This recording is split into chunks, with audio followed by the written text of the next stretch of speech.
Hey,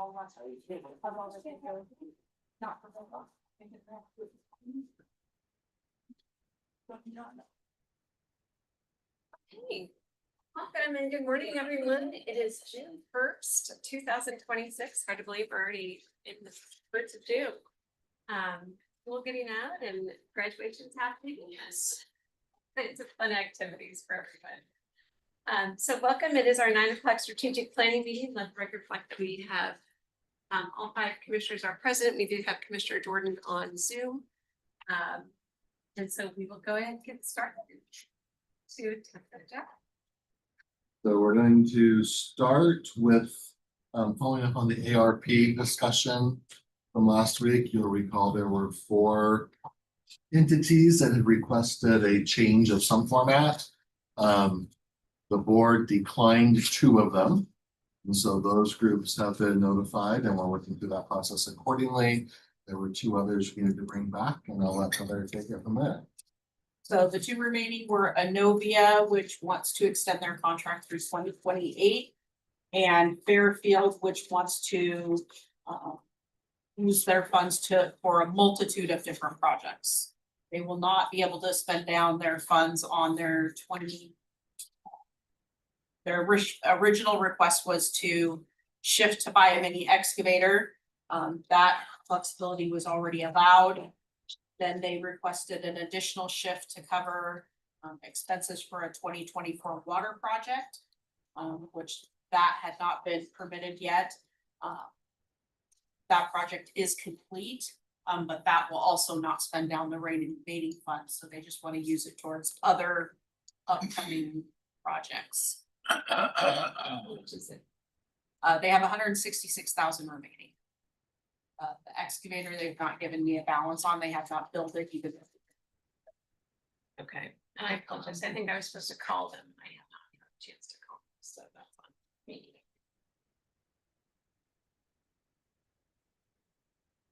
I would imagine based on the initial quotes they provided us, that was going to be somewhere between around 40 to 50,000 for that mini excavator.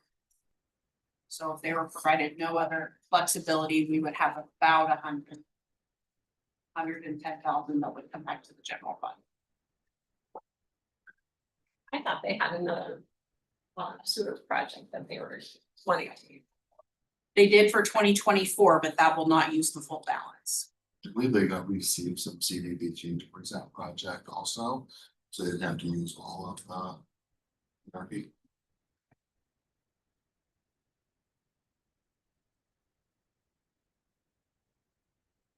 Want to make a phone call before we? Yeah, I think let me try to get that done. Sorry, bring that back next week. The Novia ones, what about between 500 and 600? We're assuming would come back if they weren't given more flexibility based on their current Spend rate. spend rate. So they're not asking for a change, but you think just an extension. Asking for an additional 2 years, quite honestly, if their spend rate in 3 to 5 months. Yeah.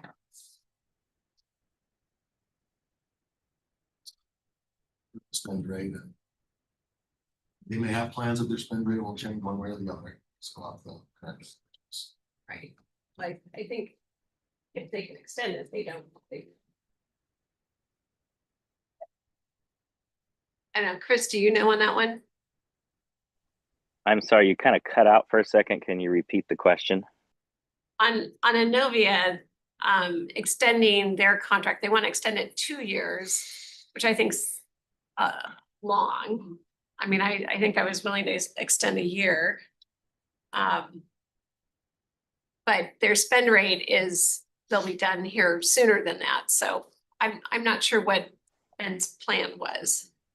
Yeah, I have not heard any ideas or recommendations around kind of slowing down the spend or dragging that timeline out either. So I thought a year sounded reasonable. I haven't heard a rationale otherwise.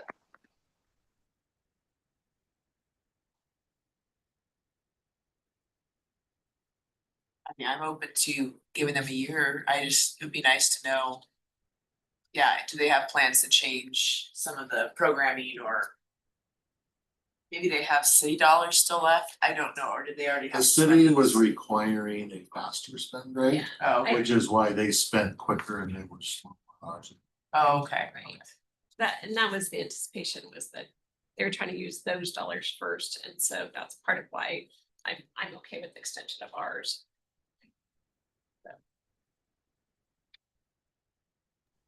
Madam Chair, maybe I suggest we just plan on giving them a year unless we hear a really good rationale for longer, but I think that sounds like a reasonable place to be. Yes. I would agree. Hearing three on that, so we will let them know 12-month extension. If they want something different to lobby. So thank you guys. Jason has our May sales tax update. Ready? Okay. You guys have a busy schedule, so I'll make it short and sweet. So, Again, this is the only good news of the day, so suck it in and enjoy. yeah. Well, we're gonna roll right past it. we can linger, wow. Out in the warm glow of the sales tax report.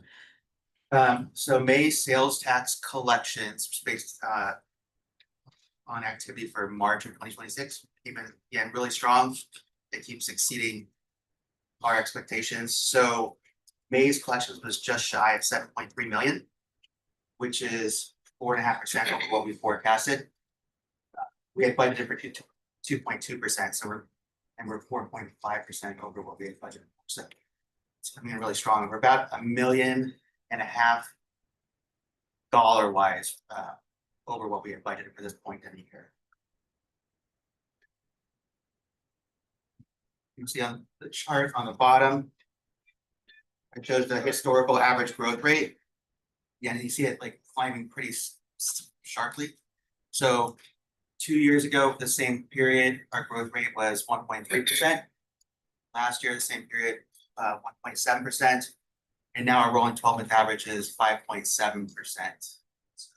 It continues to grow. Next slide, please. Finally, all of our sectors or our major sectors are in the black. So accommodation and food services, it's growth of 1.9%. Construction growth of 3.3%, and retail trade, which is our largest sector, right, where we see the most revenue, is up 7.3% year to date. Next slide. Construction sectors are a little bit all over the board. The only one that really had significant growth are foundation and structure contractors. So the initial stages of building, right? So like literally just the foundations and the shells. That's up 8.8%. And the next slide. For accommodations and food sectors, restaurants are finally starting to see some growth in, at least we're starting to see growth in our revenue collections. Restaurants up 5%. Special food services are just like food trucks and catering things. That's down 8.5%, but it doesn't generate a lot of revenue for us anyways. Drinking places, so bars, up 8.6%. I guess. Well, that explains it. People are drinking a lot more. Thanks, Ron. Yeah. Part of it. Yeah, thank Ron. And Jason. You are welcome. Travelers accommodations, it's still down 13.6%. Yeah, it's kind of strange, right? Usually when you see growth in the restaurants and the bars, there's usually a similar trend with the accommodations. But so even down 13.6%, still not as bad as it was last month, which was down, I think, about, if I remember correctly, about 18%. Which is an interesting dynamic because emplacements at the airport are actually up. So what that means is that the traveler that's not coming to Spokane are the ones that are relying on gas. Or, traveling by vehicle. So, I'd see that more as a reflection of the price of gas than anything else, because employments at the airport are up. Next slide. Okay, then for our retail trade sectors, automobile dealers up 1.6%. Again, some people's favorite line. Beer, wine, and liquor retailers up 18.3%. So this is people going to like Total Wine and places like that. So that's pretty significant. Electronics and appliance retailers, 7%. Furniture and home furnishing retailers, up 14.9%. That did just buy a new house, Yeah. so very contributed. Look, next slide. And clothing retailers up 7.3%. Department stores. This is kind of surprising because this had been declining for a while. Department stores are up 8.9%. But if you look on the left-hand side, the amount of revenue that's generated from department stores is not significant, right around $8,000 a month. Whereas we go to the very next one, other miscellaneous retailers, places like Amazon and things like that, where it's destination based, it's going to your wherever you're purchasing. That's up 15% year over year, and the dollar amount is significant, right? So $500,000 in revenue from just that subsector, excuse me. And the last one, warehouse clubs and super centers, Sam's Club, Costco, things like that, up 5.7%. Next slide, follow up. So again, year to date, we're 4.5% over what we budgeted for the year, so about $1.5 million over in collections. Year over year for actual collections, we're 8.8% over what we collected for 2025. So 2.7 million more in 2025. Part of that has to do with the public safety sales tax for the cities. That is about 550,000. So if you back that out, the growth rate would be closer to 7%, but still pretty significant. And again, on the bottom, see that 12-month rolling average growth rate, which is one of the things that we've been informed upon the decision for budgeting sales tax is at 5.7. And that was the great, fantastic news. You don't have to apply, but you could. And then on to the next stuff. Any questions for Jason? Jason, usually on there, for the auto dealers, usually you have new and used. Is this just a blended rate of the two? That's just the blended, yeah. So Okay. we changed it up a little bit. So next month we'll break it up. And then usually it is sort of the opposite of auto repair, like when the dealers are seeing increased sales, auto repairs are dipping. When the dealers are seeing a decrease in sales, auto repairs are up. Is that Typically, what you see this? we didn't look into those subsectors in Okay. detail. But when I get back to the office, I'll do that and I'll shoot off an additional summary. Right. So Thank you. thank you. So the only major department stores we have here is the Macy's out at the Valley Mall still open? Yeah.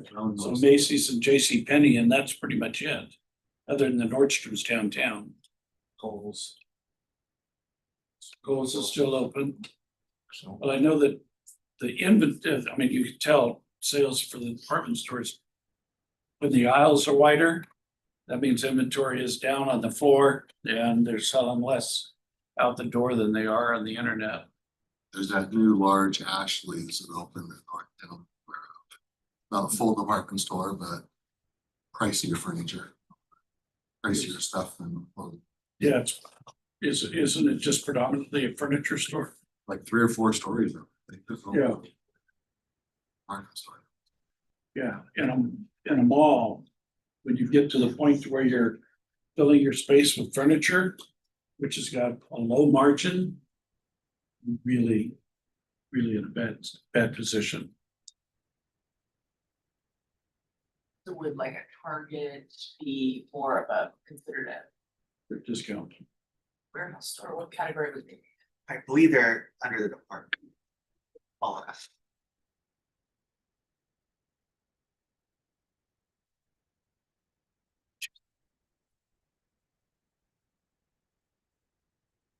We'll move on then to you recall, so doing monthly reports, we're now going back to pay cycle. Since the pay cycles don't mirror the months exactly, there is a caveat on this one. That this caveat. The way we're gonna talk about this in a little bit. The month that you have 3 pay, we all know we just got our 3rd paycheck in May. So there's some months that have 3 paychecks in the calendar. It's a different set of months that have 3 pays on our medical expenses. Because the medical expenses are paid the day the pay period closes, you don't have that lag, the week lag between the pay period closing. So everybody shifts looking a little bit better this year. You want to explain? Yep. So in the month of May, we are receiving our first 3 paychecks as the employee. You see in green. on In that. green on the month of May, the Fridays with green there are the days that we all as the employee were paid. On the 3rd check in a month, so when those few months happen where we get those 3 paychecks, medical benefits and other benefit type items are not taken out of that 3rd check. You only pay your payroll taxes And retirement. and retirement. So there is only one medical benefit deduction, so medical, dental, life insurance in the month of May for accounting purposes. So then when we flash forward to the month of August, we have 3 gray dates on Saturdays where the pay cycle ends. We will have instead 3 benefit deductions in the month of August And again, in to the month. offset the one that we had in the month of May. So when things go every other week and they hit our monthly calendar structure, it changes how our kind of budgets are consumed throughout the year. And we noticed that when we started running this 10 pay period financial report, we saw departments drastically change their position. We had a meeting with the assessor's office. We also And noticed we were that like, here where, is another example. why has the money shifted so much, which is what showed it to us. It was just when we hadn't accounted for in our minds yet with the way things fall on the calendar. One of the bigger issues is the second time of the year this hits is the month of December. When every department's gonna get the 3rd taken out. So if you haven't budgeted accordingly, you're gonna end up in the hole of the last month if you're dividing everything equally by 12. So if you look at the one we just passed around, you'll see at the top, this department has been running a deficit every month for the most part, and then. then all of a sudden Pay it's period, like- they're 26,000 to the good because we're not paying out those medical pieces. But then when August hits. The yin to that yang is gonna hit.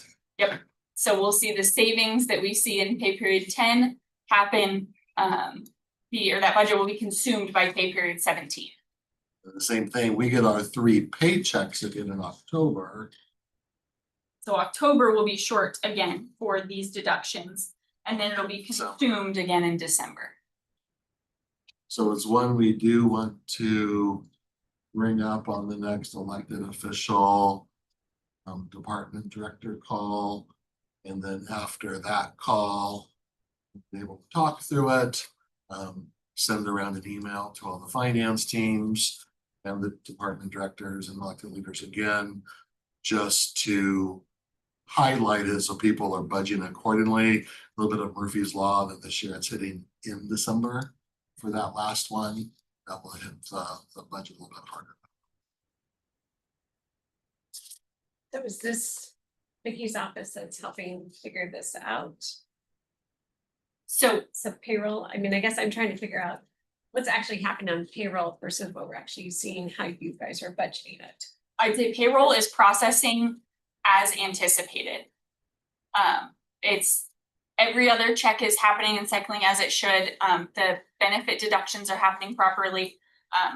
This is just our first time in this new cycle where we're aware of how it's consuming the budget more so is what the issue at hand is. There's no concern at all with the payroll. It's simply how it consumes the budget throughout the 12-month calendar year. Just as there's 26 paychecks, there's 26 medical payments.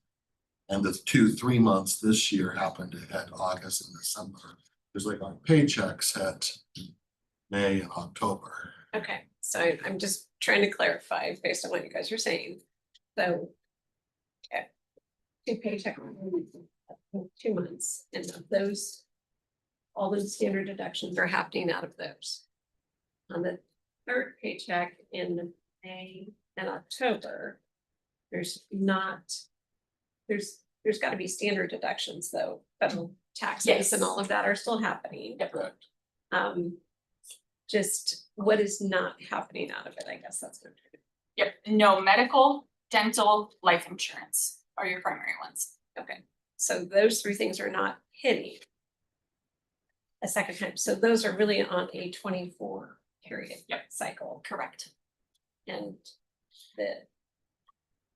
Not on those months. Yep. So I guess I don't understand why, if they're happening on a 24 months, 24 payment cycle.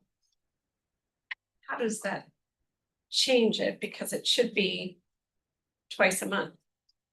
That's exactly what we thought. Right, so I don't understand, I'm not understanding why we're having, it's being different. Okay, I'm looking at Ashley too. It's weird to me too, it doesn't make sense. It is because, Ron, if you'll put the calendar back up, that might help us. We're actuals. Yeah, I know, we saw this in our data and we immediately called Tim Donovan and we were like, Tim, help us out. We think we're going crazy. What are we not seeing? And when you start to count down the pay cycles, because we had our first pay end January 3rd, that starts our every other week pay check. So the pay ends are in gray, the pay checks are in green. And when you start to count, we don't have any anomalies because there are kind of 2 pay ends. The vast majority of that first pay check from January 3rd was accrued back to December, Right. and last year. went back to December, which. Yeah, proper It accounting. makes perfect sense. For accrual accounting, so yes, that's gotta go back. So then we have 2 pay ends in the month of January that stay in the month of January. 2 pay ends in February, so your benefits keep staying on cycle. 2 pay ends in March, 2 pay ends in April. Because of the 3rd pay check in May, we also only had 2 paychecks in all of those months. When you hit that 3rd pay check in May, We only have 2 pay. the pay end of May 23rd does not have any medical deductions on it.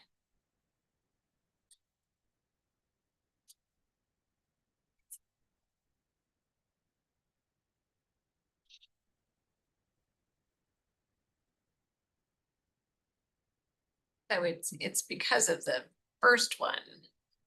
And how it's reflecting then through the rest of the And year. exactly, because that started our every Right. other week count. Okay, but then for the year, it still should all be the same. It should, yes, exactly. We just don't want departments to be caught off guard thinking that they have a large savings as we head into the month of December from the third pay check in October, where we'll only have one benefit deduction in October again. And that they could potentially plan to spend those dollars that are truly needed for December. the December benefit deductions. It's more of a warning and awareness.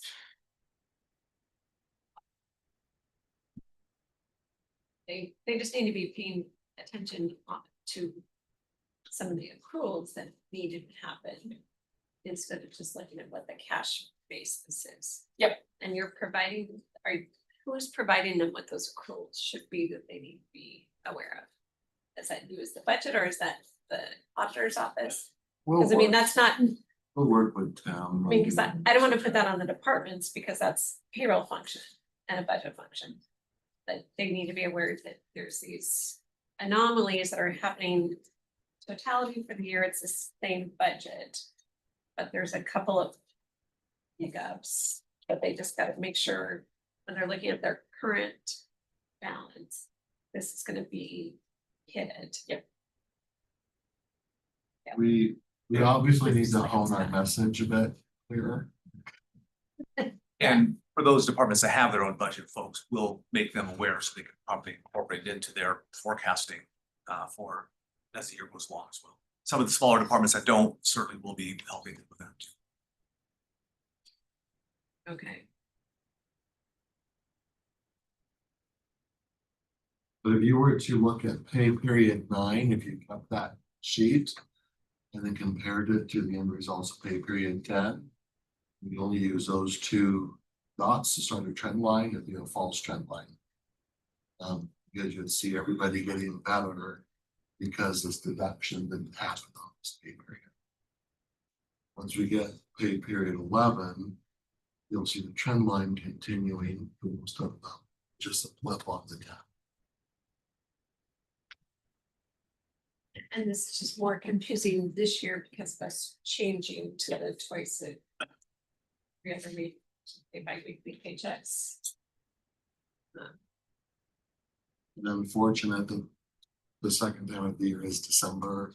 We've got a couple months to make up for it with some decisions in your spending patterns.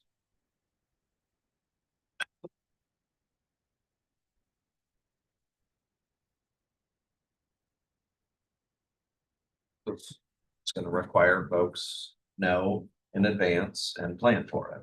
Just make sure that they understand that you don't have as much as you may think you have going into December. So I think the earlier we get that info out to folks, the better they can plan for it.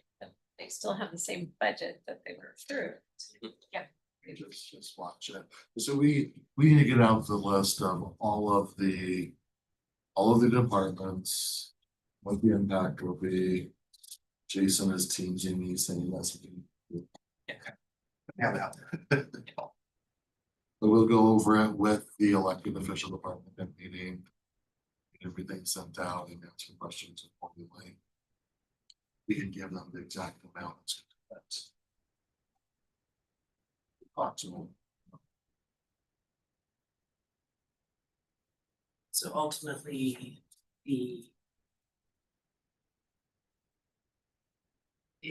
importance would be not looking at your November and going, oh, I think I'm gonna have all this. Furniture for everybody. Right, because December is actually gonna be higher spend. It's not an even divide by 12. Got it.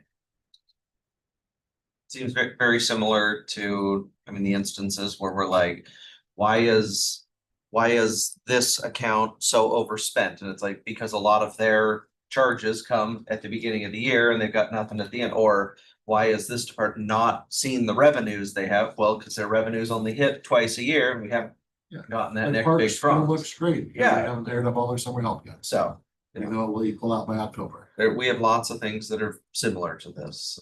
Just another thing you need to be aware of. So. I mean, one's trying to take money away or any of that, it's just an accounting issue, but It's at a different time. maybe it's gonna, since it's first year. Message it at least 7 times. Yes, well, just help People understand it.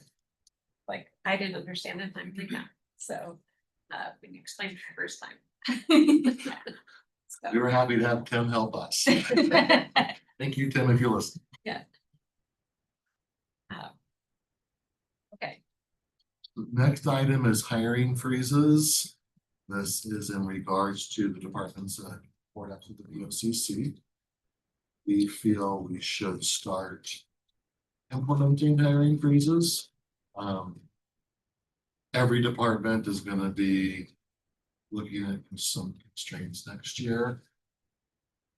And by having some attrition, we would recommend posting internally.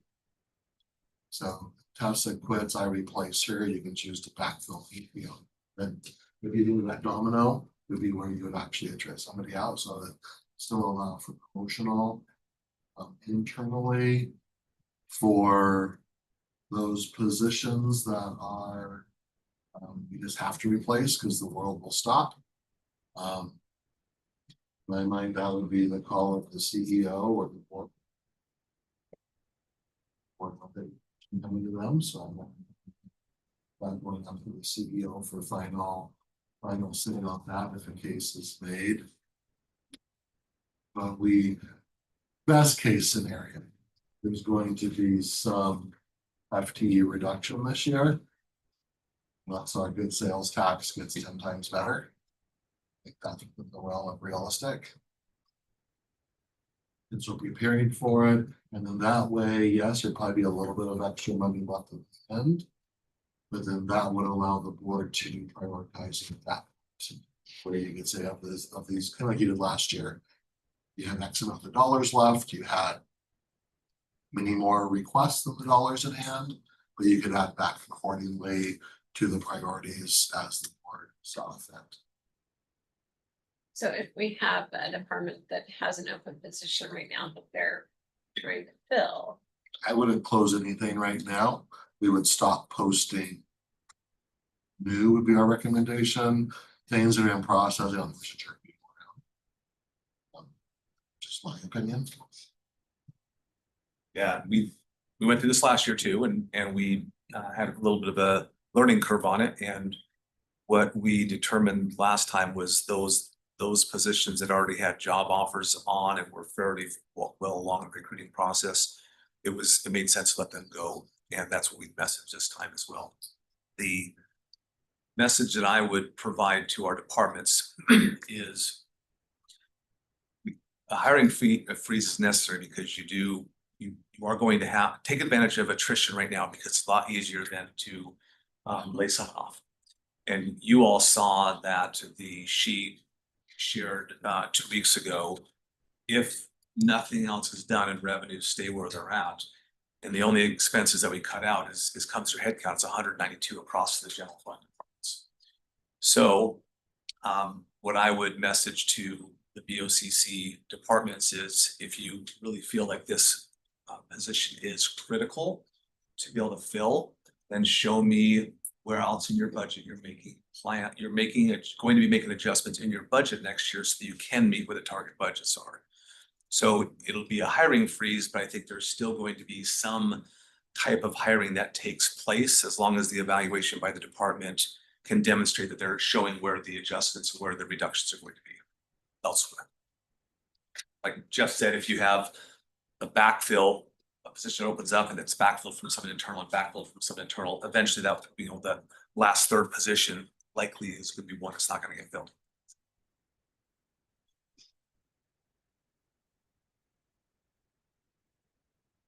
Does the board concur?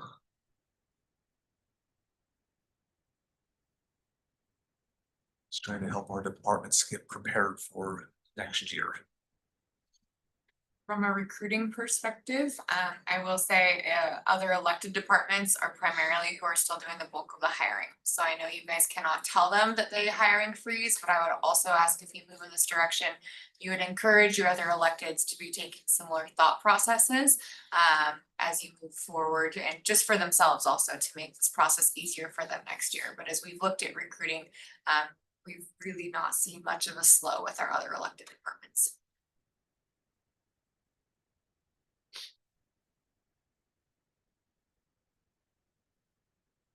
Ran a little bit, I guess. So I'll pick on the prosecutors. So another good. How many prosecutors are we down? That's a good question. I think there's been different numbers. I think it's around 8 right now. So does that mean we not fill those 8 positions? Well, they're also running in the red right now. No, so I'm asking the question. Is that, They were,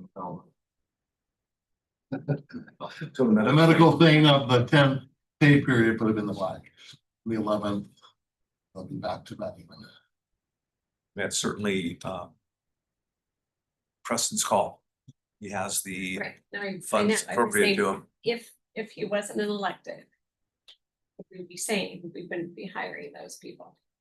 Unless the board wanted to prioritize certain positions that you're not going to freeze because you deem them to be critical.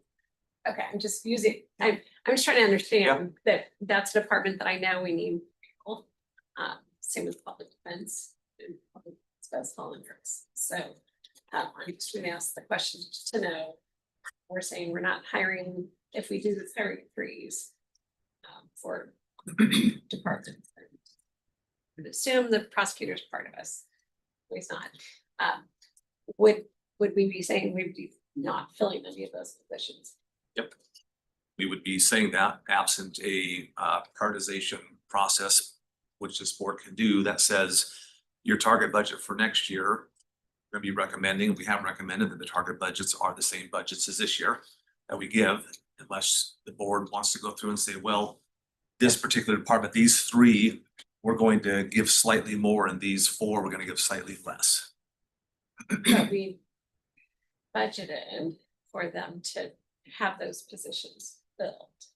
So, and if we're gonna ask for a target budget that reduces that, then I could see the department saying, well, I can fill 5 of those, not all Yeah. 8 of them. Yep, and they'll be able to do that, Commissioner, with when they see what their target budget is, what their expected expense growth is, and how much that dollar value translates into FTE to say, well, if I've got 8, looks like I can afford 5. I can't afford all 8 for next year. And 8 is it 8, because 8 attorney 1 is really. Yeah. 8 attorney 3s, that's something we're working to with some of the departments, like, well, I was told I can hire this many people. We also just promoted these 3 people and making more money now. You know, that's the give and take, just like in a Right. household budget. And so, depending on what level you hire people, they are not able to afford that total FTE again. Yeah, and I think the other issue that, I mean, we have to be really cognizant of is the unintended consequence of, you know, if we say, okay, yeah, we're doing a hiring freeze, what does that do to the system? Because if it slows down the court further and all those things, that costs us more money in the long run. So I mean, I guess in some ways there's gotta be some kind of analysis as people are coming to say, we would like to not be freezing and hiring these people. I mean, I guess I would ask the department heads to be showing some kind of cost analysis as to what the, Cost of not hiring somebody, Yes. looks like. I mean, cause like Tim Fitzgerald, if he doesn't have a clerk for a courtroom. You don't want to stop the clock. So I mean, that's where I'm just trying to look at it holistically as to making sure it's easy to say, we're gonna do a hiring freeze and we're done, but all the unintended consequences. Saw it last year, but also I'm just still concerned about the French. So I think the other thing that we need to come to grips with is that if we don't have the staffing to be able to meet the threshold, or we don't have the revenue to pay for the staffing, and I think this is starting to tag on to what you were alluding to, is that the system will change dramatically, and we could very much end up with a revolving door at the jail because we don't have either the PDs or the prosecutors to be able to process them. So, I mean, that's the other way of controlling what goes through the system is you're not gonna prosecute everybody that you should be or would like to keep the community safe. And so there is a potential downside that has a negative effect on public safety in the community. Sheriff sitting right behind the pillar there, who I'm sure could. Hi, guys. You'll see it very accurately. Who could, yeah, I mean, it's then. Yeah. If we don't have ways to get people through the system, it makes it harder on our law enforcement to even Yeah. decide what they're choosing to arrest or not, which is not where we want to be. Not a place you'd wanna be, but can't squeeze blood out of a turnip, and at some point, something has to give. I think just to your point, all of your points, we're saying hiring freeze. The reality is it's encouragement and a challenge to departments to start thinking about planning for 2027. And there are always going to be there are going to be somewhere you say, no, that one we really should not hold on those positions because it's key to the system as a whole. And so those evaluations will need to take place. So I don't want it to be it's a hiring freeze. Well, why is Joe and Lucy and Jane being able to hire these people? Well, there's a different evaluation process that goes into different positions and the critical piece to the whole system as it is. Yeah, because what I don't want is the headline is Spokane County has a hiring freeze, you know, but what we're really trying to say is it's before anyone else gets hired, we need to really analyze the need and what's going on and what's happening. So I'm sure, Ashley, that's the first thing that comes out, and like nobody applies for anything. You know, because it's like, oh, that am I just gonna go to work for the county? So, which we don't want to have happen. So I think it's just figuring out how we say it. I don't know how to. I think we go with I'll just throw it. I support the concept, the way it was presented. When we look at this sheet, it only applies to these top departments. The thing that doesn't help is using analogies on the departments that it doesn't impact. That's what's gonna help get the narrative out there that we don't want the narrative out there, is that this does impact all of these other elected department heads. Let's just be clear what it is. It's the ones that fall under the BOCC. That's all that it impacts.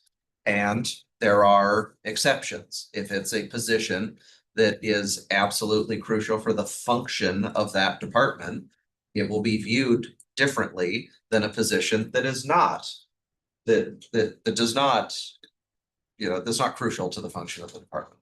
So I get it. It's very similar to what we did during COVID.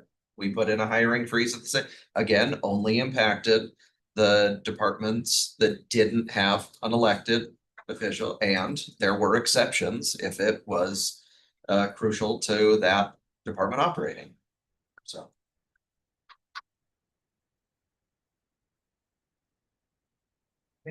Are we good with the concept? With all the straight hiring freeze? More rigorous approach and analysis based on the position of the applicant. No one has questions about that. You may got the good ones. Commissioner Jordan. Can you hear me okay? Yes. I just wanted to add, I certainly am very concerned about the projected imbalance in the budget next year. So I think we're going to be needing to look at actions like this year to start preparing good discussion about the messaging and looking at exceptions. I was just going to ask Scott, given the basically, how do you anticipate public defense being treated given the Supreme Court order and some of the unique issues there if we were to proceed with this? It's a great question, Commissioner. They are pretty far under their budget right now.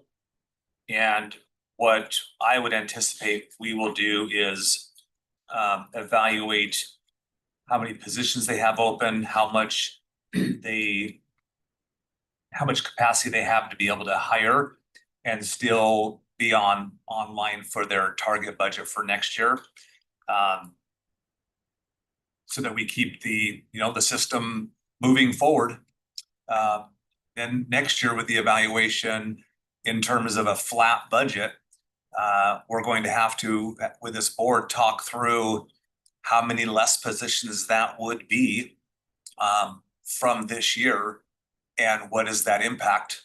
Or conversely, is there a desire by the board to not hold them as they go through the budget presentations, adjust their budget target up slightly to be able to accommodate some more of the body growth that's needed.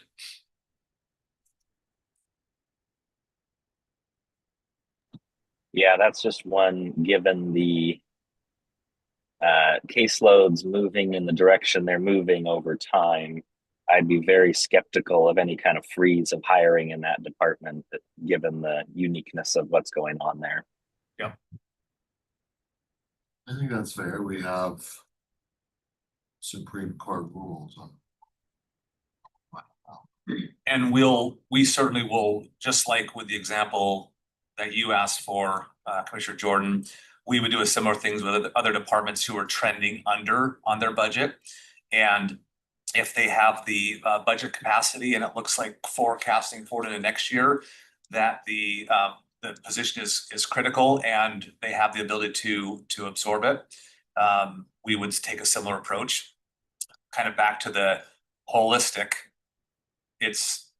we have to think about the entirety of the county and all the departments and how it all impacts the budget. So where just one department is trending under, but there's not a critical necessity to fill a position, I still think we would hold on hiring that position because it helps the overall budget.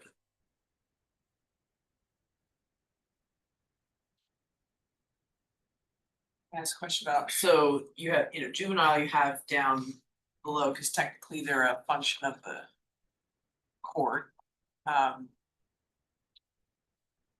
So what is our strategy with, obviously they're probably struggling to either fill some positions or they may be then going, as we heard from Tori last week, when the state funding comes in, they'll be hiring some folks to work with youth.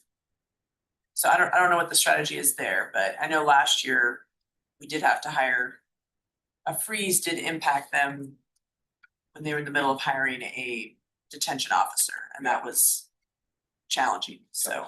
And we worked through that one. I mean, it was kind of Yeah. back to if you've already got a recruitment underway, kind of person identified, we're not going to pull the rug out from under. I think it'd be worthwhile to talk with the presiding judges and Tori and just look at those budgets and see if there are some that they'd be willing to, to freeze for a while. Maybe it's a hiring slowdown. Which is the hiring freeze. Right. We'll come to some good It's a wording. con- We'll message with our department head elected meetings and converse with them directly too. It's happening already. We're having the conversations and we'll have more conversations. I feel like there was consensus around the idea, just framed a little less harshly in tone. Am I hearing that correctly? I think it's just being realistic as to what it is. I mean, because Not a hard. it's not freeze. absolute, they have to really show. Didn't I need to jump to the sheriff's issue because we're later than we anticipated? Whatever you want. I'm open. So the Do you mind putting that up on the screen? last The left. fall, when the sheriff's team put their numbers into adaptive and software, they had included just over $1 million, it was $1.50 for the reoff the retirement we pay. Towards that. No, Line one. the older areas. The workday system didn't pull those lines, the formulas were not set correctly. Neither the budget office nor the sheriff's finance team saw it until this calendar year. Started going back and forth.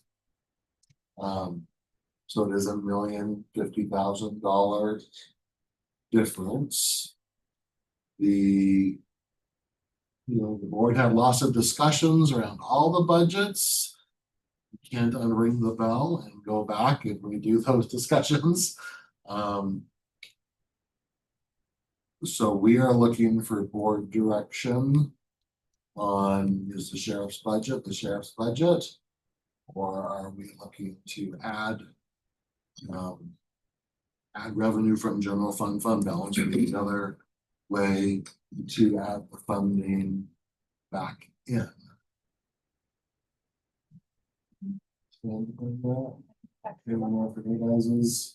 Sounds about right. Okay, so It's an error. We apologize. None of us caught it. I'm confused as to how this, so. The left, the yellow. Seeing the sheet for the first time. Yep, so, Okay. there are multiple different sheets where we collect data in adaptive planning, that eventually summarizes and totals what we anticipated to be the adopted budget number.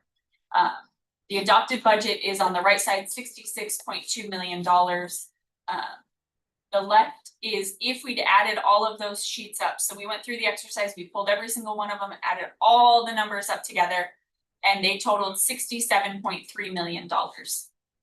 We did see in the operating expenses sheet highlighted in green with a total of $19 million that there were the two lines in question related to the left one medical retirees for $1,050,000 was entered the whole time. It just did not get pulled through with the formulas to the final total. So that left us with a slight difference there. Didn't map from adaptive to into Workday. That was just the one outlier that the team identified. Okay, which it So should have. should have. Now, the department, Fixed. the department asked for X in their budget. The board granted them Y, 66 million. In what they went back and adjusted adaptive to reflect, but the left did not come across. You can It's just see a where, System. when you look at the detail report, every line, what, a couple hundred of them probably. But when you add them up, it just shows those two lines didn't get pulled through. I honestly was just, it's a new system. We found the error, the error's been corrected. And mathematically, it's a large enough budget. $1 million doesn't stand out the way it would in small budgets. And neither group saw it until well into the calendar year. So, go ahead, and Mr. Jordan. I was just curious if so far, what the spend rate is under that line item so far this year. Is it under, over what the $1 million pace would be? Just to find out if it's a little under. Is there any possibility to treat it as lower than $1 million? Or are we pretty much on track for that? Because Let us look, one moment. This is pulling it up. Okay.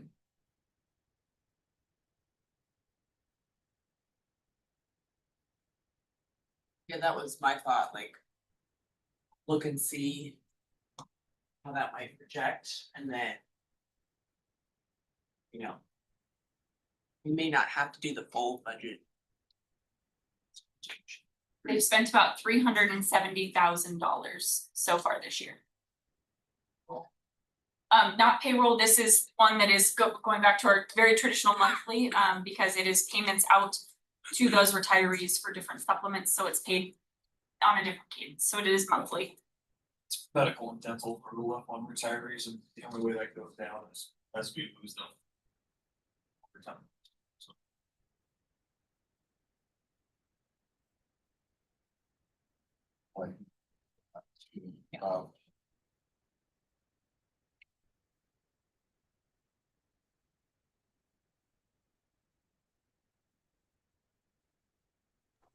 Is that through May, Tessa?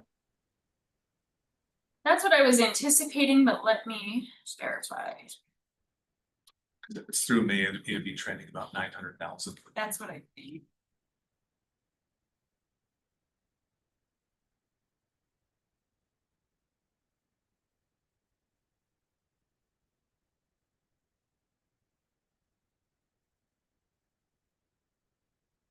Does look like that's through the month of May.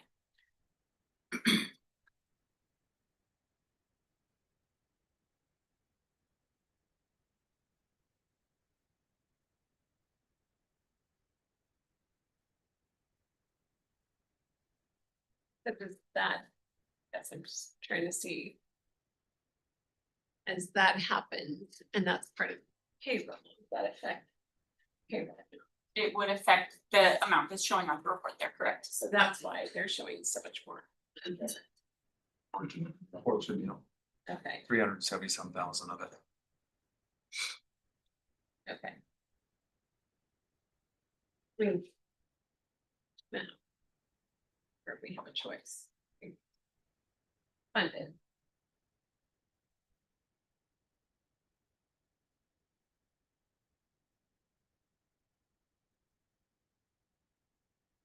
What? Just waiting for more. And that is, you know, and it's knowing, because partly we gotta know where we're really at on the budget. I mean, because as we look to next year, if we're gonna try to say people need to take cuts or we're gonna freeze our budget or any of that, we have to be realistic as to where the budget is today. So if there's a mistake that was made and we didn't know, This is something we cannot cut. You could cut something else to reflect if you can. Yes. So. Commissioner Jordan. I was just gonna say, it seems that it is an expense that needs to be paid. It was an error and that's unfortunate, but if there's any way to lower it a little bit based on the current spend rate, then that seems to be reasonable as well. Maybe it's 900,000.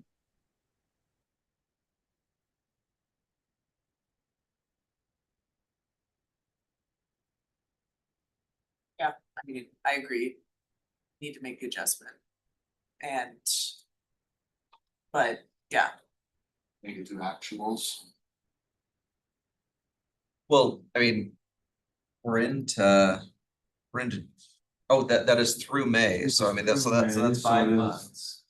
5 months is 300, so I mean, it's less than Yes, less than It's 900. $74,000 a month. Roughly. it's gonna come in close to 900. Yeah, I would try to adjust it. To be reflective of more what the actuals are. That'd be ballpark is was anything about it. Feel like I've heard consensus on that one. Yep. That's an amendment we'll bring forward. Get it processed in the system, so it would be reflected in the numbers, when we bring an 11-month through. But we'll bring it forward on the next time we bring budget amendments up.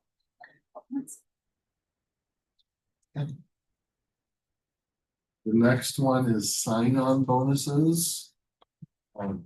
Mistake.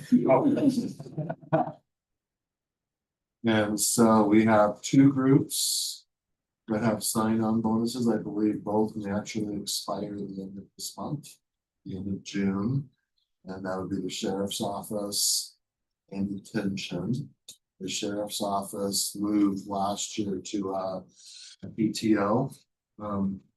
Looking to have straight PTO, but that format versus cash. The detention is still a cash bonus. Talking with Chief Hooper just last week, they have 5 COs coming on. Well, based on what he said, none of them were even aware of the bonus.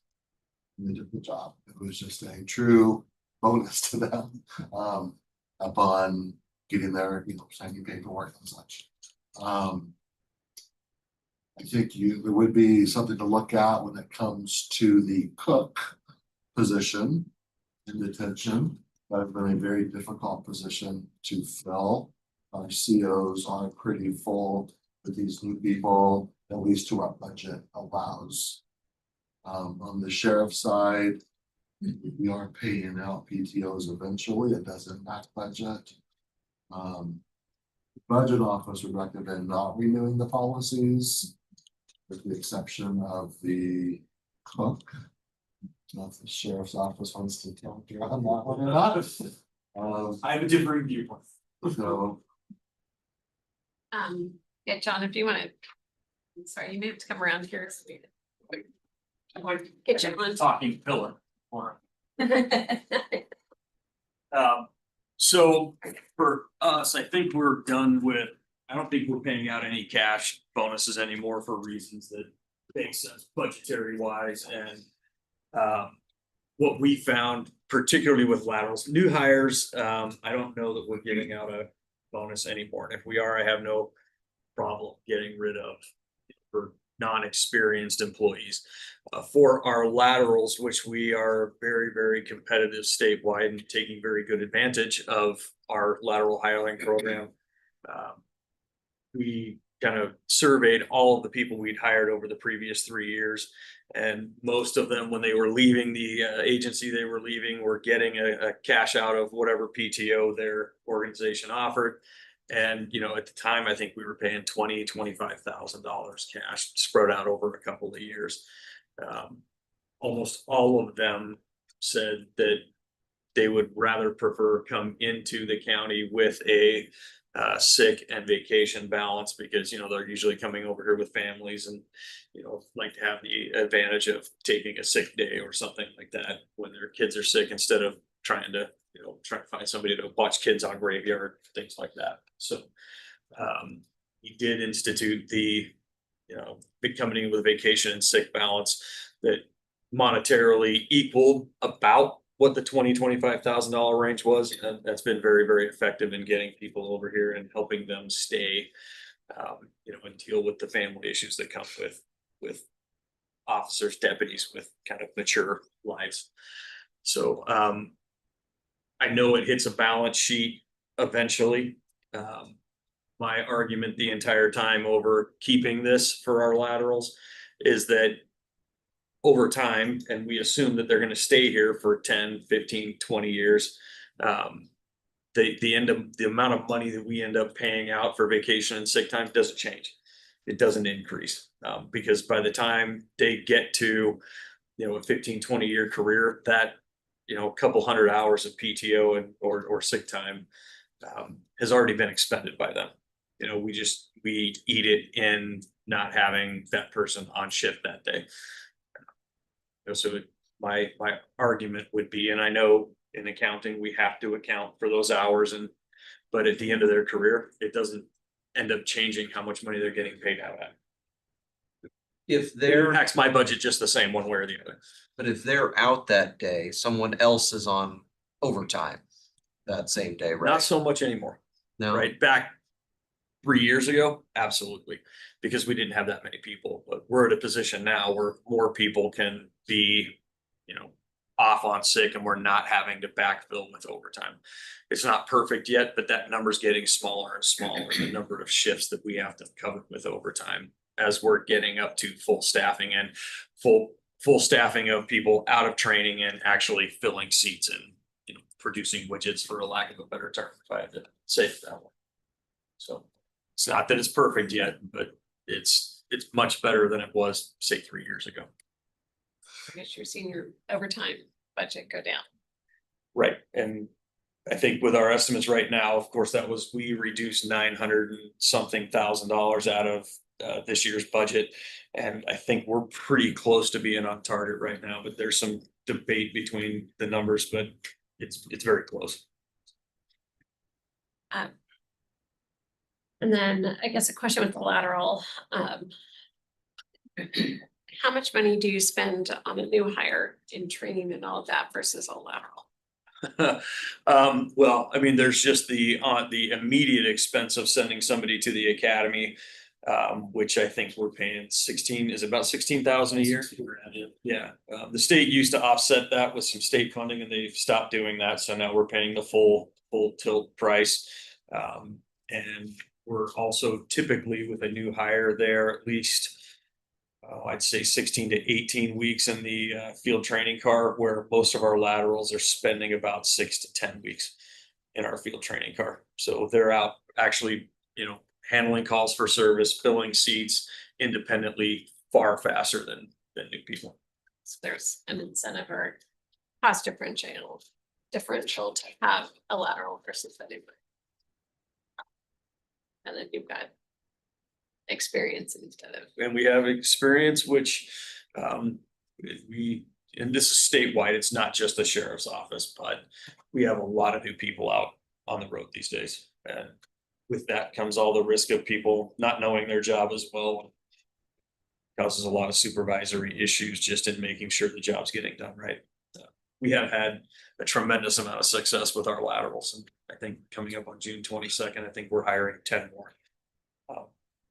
That we've already extended final offers to.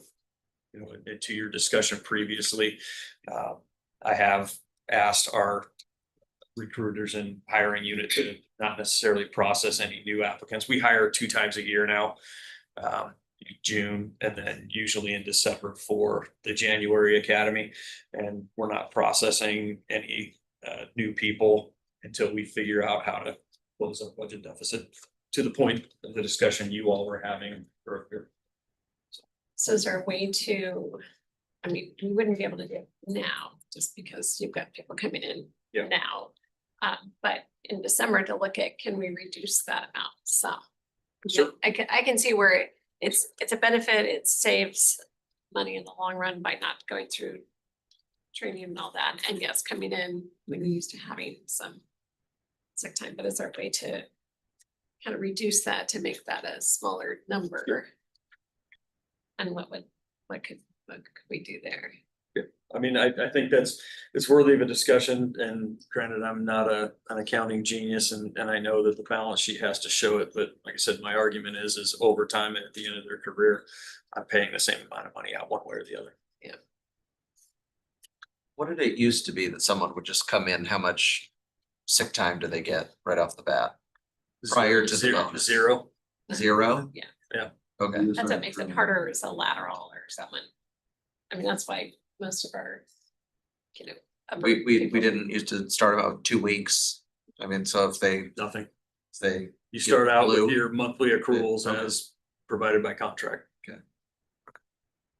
And I will say, back when I started, I didn't realize I got paid time off. I got yelled at because I had 7 floating holidays with 2 weeks left in the year. I got screamed at. But I think as cultures have changed and, different generations have come in, yeah, they take time off.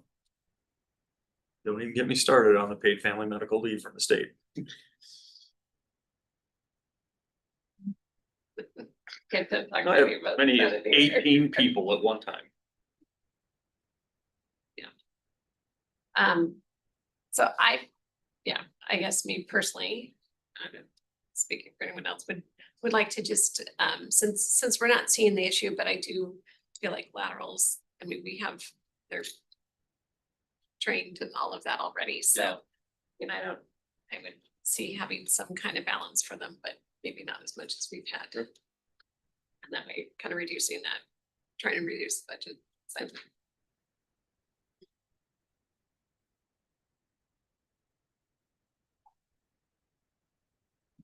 Anyway, I think that, we're good with letting go and bonuses with the COs, but with one off about the goes. It's gonna be so hard to attract. And that's supported from a recruiting perspective as well. Thank you. So Ashley, correct me if my memory is incorrect. We are not paying a cash sign-on bonus for new hires, are we? Not for new We hires. terminated that last year, right? Right, so there is still, because there was a continuation of time, right? Right. So for those hired prior to Last year. June of 2025, there's still some final payments that are occurring. But all new hires as of the end of last June for laterals only to Sheriff's Point is if you have 2 years or more of law enforcement duty experience, they receive 120 hours of sick leave and 120 hours of vacation leave. And those are applied immediately to a person's account, so not cash. Commissioner Jordan. I was just gonna ask Jeff and Tessa if the decision, in what ways does it impact the general fund on paper next year? I get the arguments about over the long term, but we're clearly staring at a big issue with our projected deficit. So I'm just trying to get a sense of, does that have an impact on choices for next year, budget wise? As people who leave the sheriff department for whatever reason have higher balances, they'd have to manage to it in their budget. Because there's gonna be, to the sheriff's point, if they've spent it down and they've been there 10, 20 years, it's not gonna be as noticed. If for some reason they move on to another locale and there's 240 hours to cash out. How long do they have to be here to realize it all, Ashley? 20 years. I mean, but it's to like. If they're just here 6 months, can they cash it all out, or do they have to be here a certain amount of time? I'd have to look at the The contract. County policy on the sick leave, they Sick have to be leave, here yeah. 20 years before they can cash out any portion of their sick leave, and even then it's a percentage. Should just be But on the page. So it'd be on the vacation. side. Just vacation, and Josh just confirmed, just vacation as a full show. So if they left, if somebody left quickly on vacation, that would be an extra 120 hours, an extra 3 weeks of cash out. It'd be up to the sheriff's team to manage the budget to Right. that. Yes. It doesn't really impact the budget process as well. It impacts the sheriff's management in the future. I can't remember it, I don't have the contract in front of me, Ashley, and I don't know if you have, but we put a specific time where they have to be here for a specific time because cash their time out. So that, like if they started and then left in 6 months, they would not get the team. So there's a minimum. Yeah, and I can't remember, I cannot. It's 2 years of 2 years. So they have to be here for 2 years, so and the theory was that they would have accrued that amount of time anyway in 2 years. So if they use it and whatever, and then they're able to cash it out, it wouldn't be much of a big advantage. Soon. And there's a cap, 320 hours as well, so they can't. So Chris, there's no cash to the general fund when they come on. It would be in later years. But it just front loads them a little bit of time off instead of waiting for the accrual to happen as a lateral. I think the cap for vacation accrual is 320 hours and they're accruing 12 hours a month right now. I think So the biggest risk would be if they were hired, they stayed here exactly 2 years and didn't take a day off at all, then we'd be paying out the full, probably 320 hours. That's the biggest risk. I'm not aware of that happening. And I've never seen that happen ever. So Can I ask why is the budget office recommending we do away with this policy? We're looking at everywhere to save money, Okay, knowing this is a multi-year. what do we Okay. view this as savings? Detention services will have, it'll help them manage Yeah, their well, because budget. detention services is actually, The straight up cap. yeah, theirs is the cash. The detention services will have a direct impact on the budget more so. The sheriff's is more, if you look long-term, yes, they'll be paying a little bit more in out years. But I agree with what they're saying, it's not as dramatic as the detention. But every time you add it in, you're paying it out one way or the other. Yeah. Eventually, there's a value to it. And correct me if I'm wrong. Those hours and the value of those hours does show up on a balance sheet, Yes. right, for budget, whether it actually is expended or not. It's just about a. It's still on the balance sheet, right? So, As a liability. yeah. But you're essentially paying out more time. Because the future dollar value is gonna grow. The longer they're here. But that's where I think we want to look at reducing that amount. And again, not 2 years, I could really paying out that stuff we gave in the first place. Commissioner Jordan?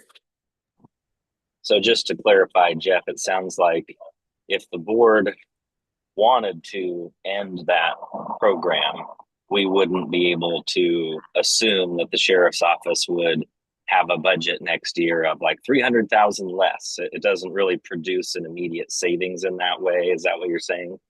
Correct. Okay. Well, I'm certainly open to others' thoughts. I appreciate the value of the laterals, but I also hear what Commissioner Brooks is saying, that it's probably wise to look at scaling it back, just because the severity of what we're looking at is pretty big. So I think we need to be looking at every option, even though it may be more of a long-term issue. So I would agree with looking at scaling it back. Okay, Farmer. On corrections officers, because I do want to get away from the cash too. And I understand for the cooks, because we can't get a cook. Having toured it, I don't know, not too long ago, it's like, oh my.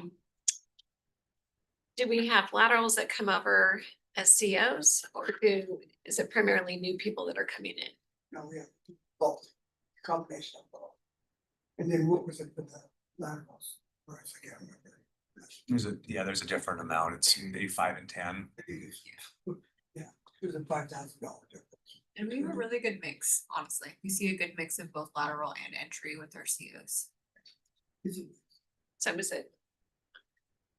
We could look at a similar. Spend more money, but it's like, is there more, would it be a little more incentive to get laterals if we did it or not? I mean, just talking to Don, I don't think he sees right now that there's a continued need for it based on the hiring that they've been doing, also understanding the budget woes that he has ahead of him as well. I think he's in the mindset of if they're not gonna need him right now, let's not do it. If in the future he needs to come back and change that, then that would be a conversation to have at a future date. But as he's looking at future projections, I think that's one area that he feels comfortable right now saying, let's not do it. Okay. He's going to be at filled positions at budget here shortly, this next round coming in. So it's a lot lower than our previous funded vacant positions that we took out of the budget last year, but what he's got budget for, he's pretty darn close to his CO level. Okay. So I guess, do you guys come back with a proposal as to how to reduce, what that reduction would look like? Because I think it does show that you're, wanting to help budget woes and all of that. So, I mean, I don't know if half is the right number. I mean, that's where you guys need to take a look at it. But I felt like it was high when we first did it. So I definitely want to see it reduced.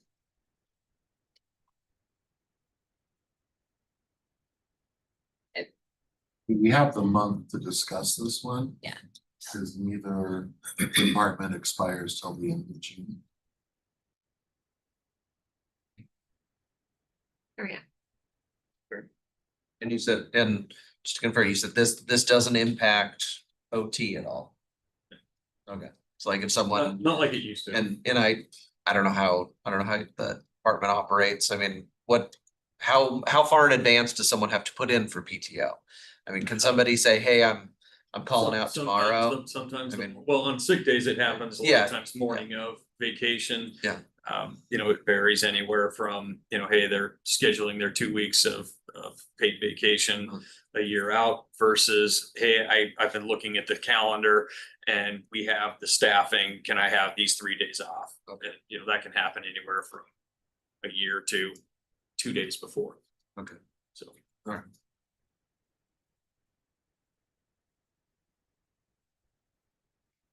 Look at his calendar again this morning some other time. I just stays. I think I am. It's need to be whether I need to bother walking back to my office or I just go sit in the corner and get behind the building. The sheriff? Yeah. If he wants to be, we'll be talking target budgets next. Well, something with Chris Anderson. I was on my calendar to talk to you guys about something. Maybe that's exec session later. Well, that would be an exec session later, but I don't think it's on the calendar. We're not doing it today. Are we doing? Do we have time, Madam Chair? There is another one that is this morning. And our agenda is supposed to go till noon, so it depends on everybody's availability. No big deal. I don't think it's gonna go till noon. We'll start testing, go till noon. We've got Jessing's after us, so we still have a few items. We have more time tomorrow morning or next week if that works for the sheriff. Everyone works better for you. Or this afternoon, or like, This afternoon's tougher for me. but I mean, like, 11:30 to noon. Yeah, that would be, Okay, let me know, we will see. but I can also do tomorrow or next week. Okay, thank you. Okay, Jeff, last. Move on.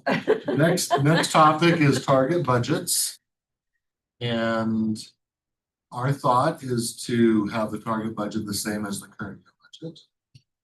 2026 adopted budget. 2026 adopted budget. We know there's more sales tax revenue coming in. But that would, as we said earlier in the meeting, that would allow you guys to use that sales, the additional revenue to then pinpoint where you want to prioritize. I'd rather see the board in a place of adding here and there to your priorities versus having to deduct here and there. It just seems to be a better place for you guys to start from. So that's why we know we wouldn't be using all of our capacity. And then in addition to that, we do think we need to have some sort of a conversation around expected revenues. As we put the budget together, if the board is going to be looking at revenues, waiting until November, which is our normal flow, could be a little challenging this year. And so kind of curious where the board is on any of the options. You know, there's the councilmanic 1/10. There's the criminal justice remaining 1/10. That conversation has been more around what Safe and Healthy is doing. The board could put a property tax levy on the ballot. We tend to think that probably wouldn't do well in this climate. But kind of knowing full scale of what revenue could be going into budget could be helpful. Might also be being a little too pushy. So just wanted to throw it out and see where the conversation goes. And just kind of follow up on that too. Board obviously has decision points they have to make along the budget process with property tax levies and that sort of stuff. And that's when you'd actually make your decision. But giving some guidance to us as to what feel like we should be including in the budget for revenues for next year, even if it's the 1% property tax allowed going up to the bank capacity. What should we be planning for in the budget so that we have a pretty good idea? You all have a pretty good idea on the revenue side where we'll ultimately end. Right now, it's just sales tax growth is the only thing that we've built into it. So that has about, if I remember right, 254 million for our projected revenues right now. And if we did a target budget on 2026 budget, the expenses would be about 270, stay flat. So that gives you a little over about $4 million of ways to prioritize where you want to place those dollars at. If you decide to include the property tax 1% and or the bank capacity, that's another 1.5. Yeah, 1.7, something like that. So just some things for us to build in. And one of the areas that we wanted to do with the board is earlier in the process, focus on revenue reviews with the departments and talking about what they're projecting, how it looks in terms of their actuals, what's their methodology for doing it, So that'll be a kind of the early start to the budget sessions with the commissioners. I think this kind of lines up with that as your options as opposed to what the departments are collecting in terms of revenues they invoice, mill or receive. So I learned over the weekend that as we look at projecting tax revenues, evidently the legislature created a councilmatic 0.1% sales tax for cultural activities, which means cultural arts or whatever. And so it's like some of the other taxes. Yeah, the county has the option to exercise it first, and if the city or the county doesn't, the cities do. And I was told over the weekend that the mayor is looking at instituting this to help fund her arts department and instituting the sales tax. And so the only reason I mention it is as we look at potential sales tax for the different municipalities, that'd be another one to add to the mix.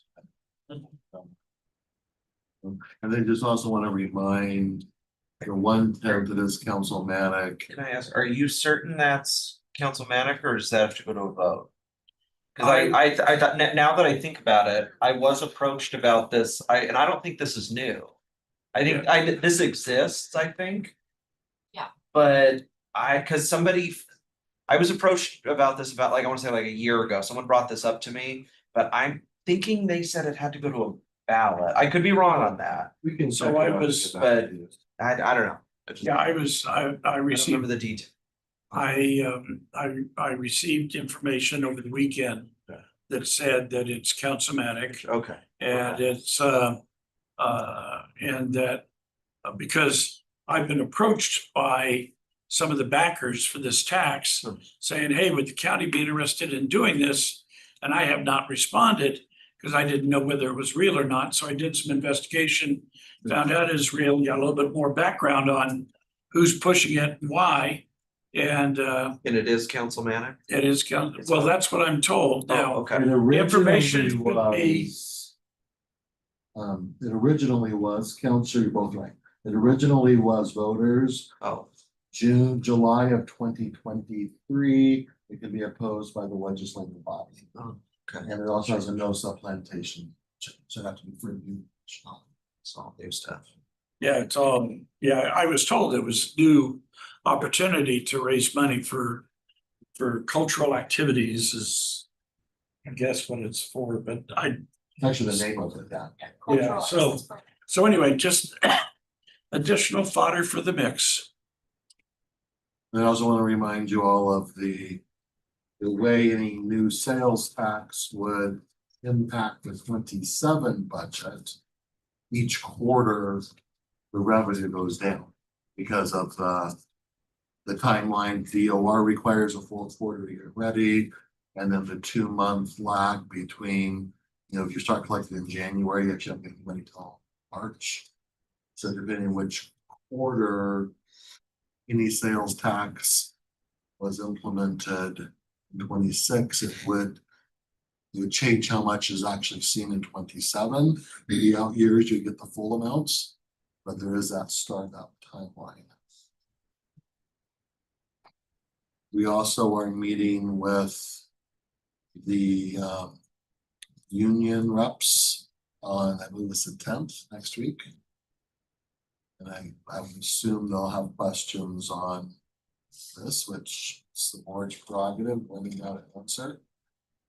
But we are starting to have discussions with the appropriate people at the unions that Josh and Ashley have set up just to go through our budget numbers and have some transparency with them and answer their questions.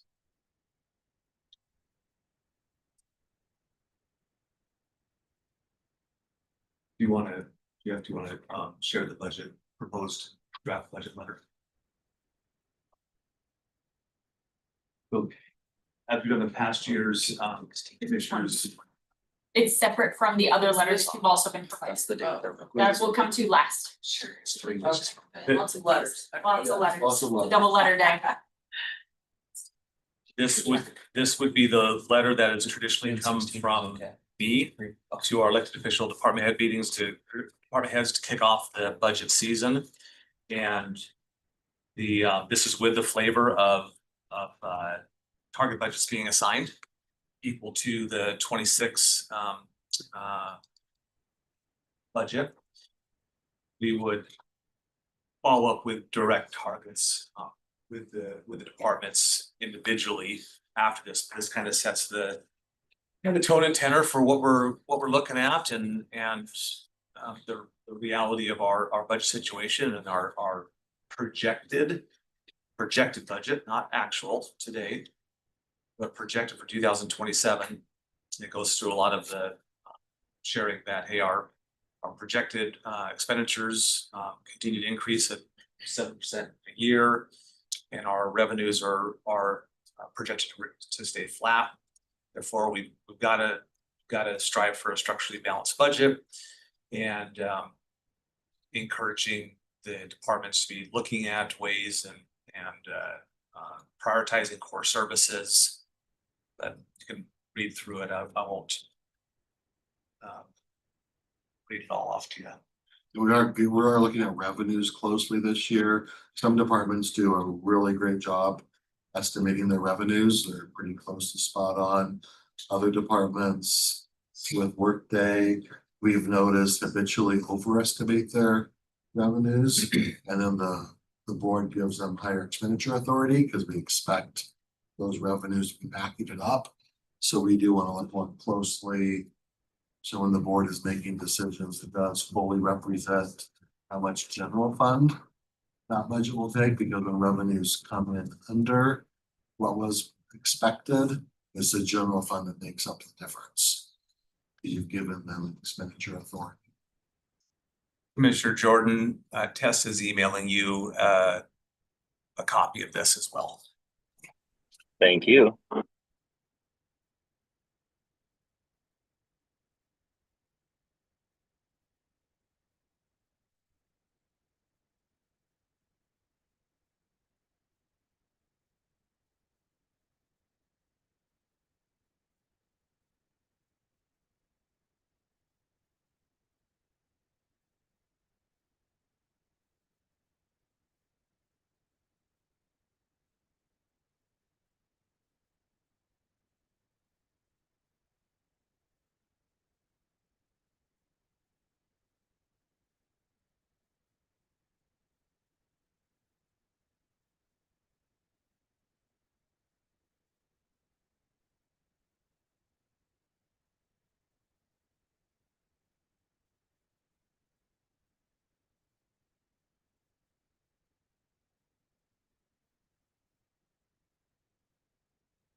Target budget. It needs to be defined here. Yeah. Because we just say required to meet the target budget that will be assigned. Which So what is that target budget? we will add, which will be equal to your 26, your current 26 budget. Okay, so you said adopted earlier. Adopted. I would I say think that's the math number we need. I would say amended.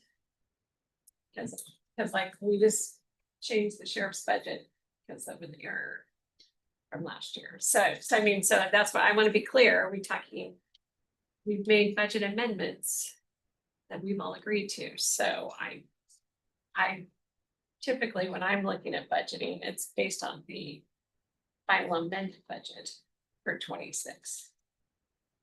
Which we don't. That then we can absolutely go that path.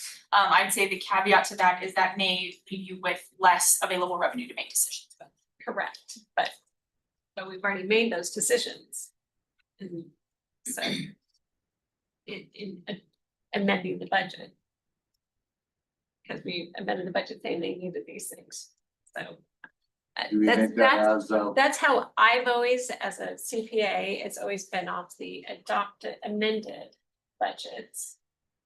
Not the adopted budget, because again, the adopted budget is your estimate, and then as you make changes through the year, you can the amended budget. So, Commissioner French. That's why I just want to make sure we're defining it and we all decide what it is. Yeah. So I'm assuming you're looking for input on edits and stuff. The beginning of the second paragraph, as many of you are aware, expenditures have been increasing at nearly 7% a year. That's not every year. I mean, that's been just a couple of years. So do we want to reflect that it's an annual impact as opposed to, and while revenue growth has remained relatively flat at just above 1%. Your sales tax revenue, is clearly higher than 1%. And That's also only 1/3 of our revenue pie. I understand. So is the 1% an accurate number?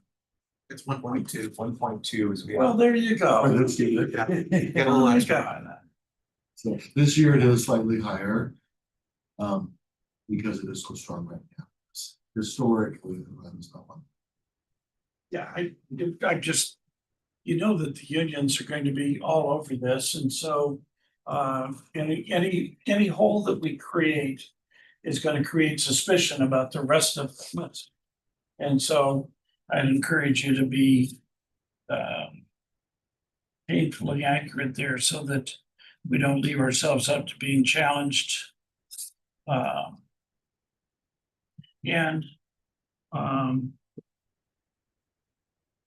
I would also like to see in that paragraph or somewhere else, something that says that the state has created additional expenses that counties are expected to cover without additional revenue sources.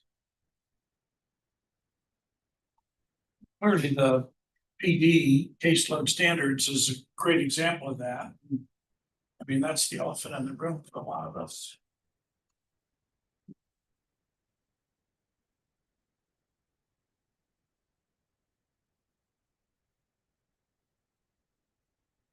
Yeah, I agree with Commissioner French, maybe saying something like, while average revenue growth has remained flat the last several years, or, just put a little bit of or expenditures have been increasing at nearly 7% a year for the last 2 years or something, just more specific. Because it's 7%, that's kind of the payroll side of things, right? Not the medical and liability Medical stuff. have such big jumps of recent actually to. Higher. Oh, so you were just referring to salaries. We did kind of overall when we sandwiched the whole thing together. Cause you have your step 13s that don't get any steps, you just get the COLA, but with payroll being 12%. And And these are then- based off our forecasted numbers as well. And actual. Different departments also have different contracts. So this is an average. Throwing everybody in the same pot. One of my concerns with using the amended budget is that there are times where departments will come in and they'll say like, this is a once in 10-year situation. This was a completely unexpected expense and will help, they have a long-term employee that retires and there's a huge payout, of unused vacation or something like that. I think that was the situation for 25 with Tom Conus's department, right? Didn't they have some retirement that ended up putting them over? It's there was some I think odd it's civil service. instance. Was it civil service? I think But it's like, that's probably not gonna happen the next year. So just to Right. go straight with amended for everybody, I don't know if that worked. And I mean, I think we can be a little more targeted, yeah, in it, but like we just saw what happened today. Yeah. Is a situation that. Yeah. They still have to pay that next year. and then are there, I'm trying to think, I know we've got our capital budget, but there are some one-time expenses that are lumped in with the departments. We would back that up. You back those, okay, I just wanna make sure that And I think they're in they non-department. do have an costs. operating cost because they purchased one piece of, Yeah, it gets piece of locked in software forever. equipment, it gets locked in, yeah, and it's like, they don't have that expense and then they, maybe not equitable to the other departments that didn't have a big expense the previous year. I mean, So- it would be a good example of Right. that. We wouldn't budget for that again. It was a $12 million. We did an adjustment when we showed you the projected slides. Projections slide. Yep. If we But go there with- are people that will try to say, well, you reduced their budget. No, we didn't. Because they don't have that. I mean, just gotta be prepared for that, but. So do we go with, if we're going with the amended budget, is it amended through decisions today? Because there's gonna be another round of amendments in the fall, I'm sure. I don't wanna be switching out their number. Next thing we have a bunch of. Well, all we can amendments. do is do it through today. I mean, that's, you know. So, yes, and then, and if there's more decisions that are made, but again, it's either you look at the adopted budget and you've got to put some of those budget amendments in, or you're taking the amended budget as of today and having to back out some of them that are one-time unique items, so. It's gonna have to be. Or you look at all the adjusted. amendments in the fall to see what you want to add. For next year, because. Part of it. Right, but again, like what happened today, we've got to add that into their budget. I mean, we're not gonna not pay the medical next year there, so. But do we put it in at the dollar amount that we agreed to today? Or, I mean, Maybe slightly less, because we know people are passing away. and that's what I was gonna say. Yeah, I mean, it, like It you wouldn't be said, Crazy. the thing that brings the numbers down is as you lose members of that status, that left status, but also maybe we get to the end of the year and this year they didn't lose anybody, but they only spent 750,000. Do we still put in the 900 because they could get to 9, but is now their trend line 750? I don't know. I just. It's a budget It at is. this point in time. But it's a Just trying to do budget. An It's a estimate. budget that when one department gets it, then it's not there for another department. I mean, it's So- certainly one of those we can look at the end of the year and say, okay, we're gonna reduce it by this amount. I mean, that's still up to us to make Yeah. that choice. That's their line item though, Yeah. is that. You're saying line item at this point, not a line item they're guaranteed to get into next year, though. 'Cause that's Well, what. I would budget we it need at to- for next year, or, you know, for them, for budget purposes, you gotta try to be realistic. So I would say the 900 that we're trying to be more realistic on. Yeah. But if it comes in less than that, then You adjust it we can adjust it. down the whole. Before the budget's finalized. You know, because then that's, again, it's not taken away from anything else they're doing within their budget, it's just reducing that line. But we don't wanna get into line item budgeting either. We're gonna be careful. Or maybe we do.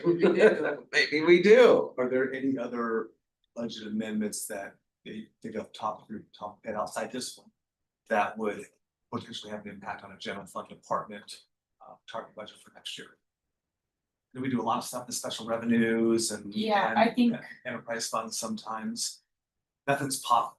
Nothing at top of mind, but We could revisit. we would research that. I mean, we just did you just did the presentation of them. so Yeah. that's Yeah. what we know. Yeah. Yeah. Okay. We'll look at it. again, So I just- we can go amended.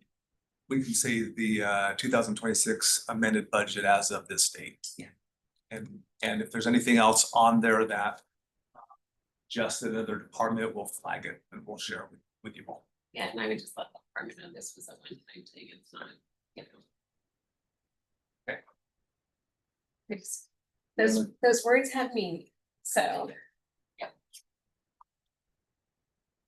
Any the comments or items on this letter? No, I think we gotta be realistic on the percentages though with. And I would, yeah. 1 point whatever and 7 point whatever. Yeah. You know, you could asterisk that it includes payroll. Liability, it's a big thing for driving our costs. And fuel. Stays. We also, the board. Last fall. Gave us direction with pursuing closing the district courtrooms out in the valley. We've met with district court. And they we had a conversation, talked through some pros and cons. There was a request to still have a payment system for Valley residents, possibly at Valley City Hall. Whether came up with some sort of kiosk, or if we had a staff member who would just sit at their front desk, there was lots of front desks there. Maybe a couple of days a week, you have the computer work remotely and also take payments. We want to be able to do that without some sort of rental. Sure. And electricity. No charge. it was between the security cost, I believe it was about a $75,000 annual rent payment. We've had a $200,000 savings. District court has told us they can accommodate the cases downtown. So there's a 180-day notice required. So we were going to get that letter prepared for signature to go out this month to meet the year end at 180 days, unless the board has different direction in mind for us. We have talked with city manager John Holman also. I believe the Valley board would be possibly split on the matter, but he believes the a large majority would not have a problem. We get that letter prepared for you, and then the final letter. You can speak to this one, Scott. You want us to speak to it? Well, yeah, I mean, I can cue it up. Matt can weigh in too. This was a letter that Matt's team had drafted for the board's consideration that would be specific to go to the elected officials with the county. And the primary reminder in all of this letter is that the board adopts the budget. The electeds have the ability to manage their budget and spend to meet their operational needs. But there is a personal liability. If there are any expenditures over their approved budget.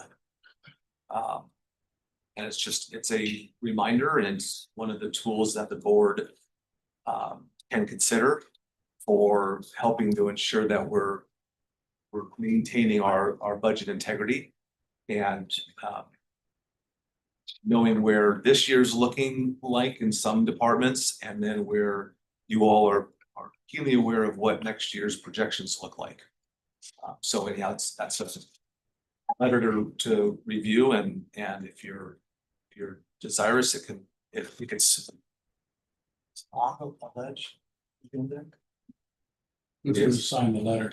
That would be from the board. This would be a board action you would take on a ledge agenda, and then it would come directly from the board. It's Matt's letter. Why don't we put his house on this? At your request, Commissioner. I remind you. I mean, is this need to be a letter versus a discussion with them? Your decision. It's a I mean, I just know when we get letters, what our thoughts are sometimes, and make sure I understand it versus having a discussion with an elected. I think if we haven't had this discussion with them, I think I'd rather, have that discussion. I'm having a talk about today. I mean, we broached this subject a couple of weeks ago. Yeah. And I think that the discussion at the time was, this is information sharing, really. I mean, hey, this is RCW, and quite frankly, everybody should be aware of this. That's really what this was. Hey, FYI, just so you know what the RCWs are and your responsibility as a department head or an elected official, should know this. So. I agree with you 100%. That was before I saw what a strong letter Matt developed. And it's almost like a line in the sand. And I would tend to agree with Commissioner Brooks that maybe a sit down with those that are most notorious for exceeding the budget would be the first thing we would do. And then follow it up with a letter. But I mean, to Matt's credit, I mean, this is a strong letter, you know, so kudos to you for doing what we asked you to do, but you did it too well. It's like, holy cow, we're gonna set everybody's hair on fire. To me, the message is you get to mid-year and you're over budget, you need to come to the board and have a discussion. Do we agree we need to add money to the budget and cover this, or do we need to cut? Our challenge last year is we, as a budget team, went to groups mid-year and let them know the objections. They disagreed with us. Regretfully, we were correct because it was what we're expecting. But when it comes to December, there's no time to correct. And the reality is, some of the groups didn't even believe us until the accruals happened. And we were told we weren't supposed to accrue. It's like, no, we're accrual accountants. That's what we do every year. And so there is that challenge of different people see the future differently when it comes to where you're actually at. I think Workday is helping us get there. I think we're seeing that shift start to happen. I think, yes, that's what we talked about at the meeting with all the finance people, that, Workday is the book of record and we do accrual accounting. So they gotta be paying attention to that, and their little side stuff has to match what Workday is. So, I think we're getting better. What I'd like to, though, is I feel like we've got to be working together because we're really together as a county. And I feel like there's sometimes this push going on. And so we've got to figure out how we handle that. So I think this is a really strong letter, but which is good. But I think it's more of a discussion topic, to have with the elected. And I'm happy to be part of those conversations. But I think we've got to get the departments working with us. And, as I've seen over my time here, there's a lot of pushing, the budget department pushing against the departments. And we really got to get that in a better frame, so we're all working together. So, because we're all under the same financial constraints and all of that. And it doesn't, and everyone's fighting for their departments, and I understand that, but we also got to get them working, us all working together. Well, and appreciate your efforts this last year, but maybe it does take an elected and elected talking to each other about the budget, as opposed to a staff talking to an elected about the budget, telling the elected, hey, you gotta watch your P's and Q's. Maybe it really does take either the full board or the chair to have that sit down and say, we're serious. This is, you either, find a way to work with us, or you're gonna get a nasty letter from Matt. We can cut your budget. Well, and that's the thing, like how can we work together to make the best decisions? Because the reality is, even if we pulled every revenue option out of our hat, it will not cover this year's gap. Mm. And so we want to partner. I agree with both of you. We want to partner because we all need to work on this together. And then the reality is, if we can't partner, we're going to have to make cuts all throughout the different departments. So hopefully, if we can partner around solutions and what their top priorities are, then we can work together.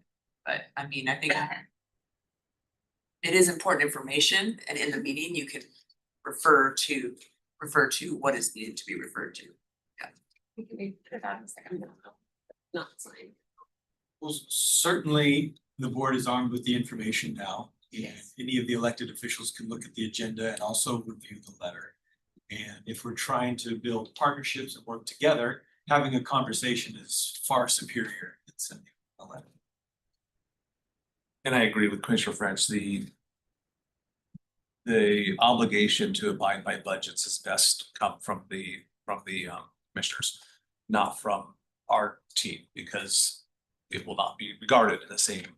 So it's only as powerful as the board is serious about it. And it is a discussion and a message for the board. We try to partner and work with the departments all the time, as Jeff mentioned. Some just don't agree with our numbers. Our numbers prevail pretty much all the time. So feels like it's a revolving door and of the same sort of machinations that happen. And with Workday, it's given us even more ability to hone in on our actuals to budget spending. So really shouldn't be arguments about it. There's no need to have arguments. It's just the numbers are the numbers. I think the message from the board would be much better received if it comes from you all. Can I ask, when's the next elected official department head meeting? Oh, usually mid-month, so probably. Oh, so it is out still. Just.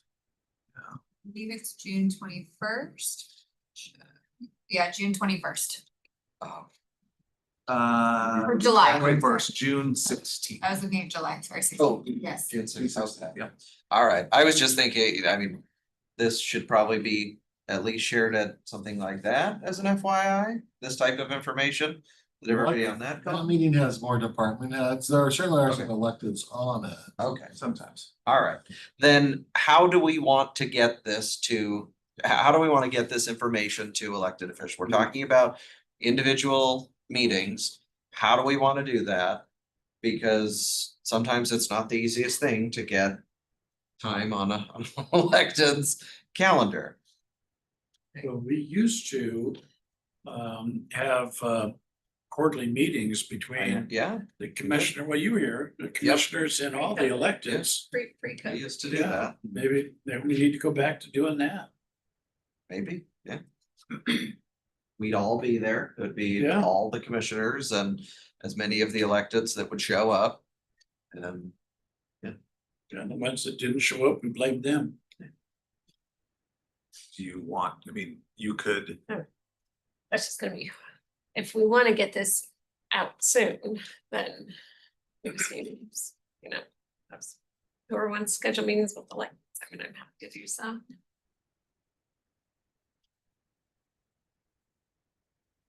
You're going to do one-on-ones versus a group format.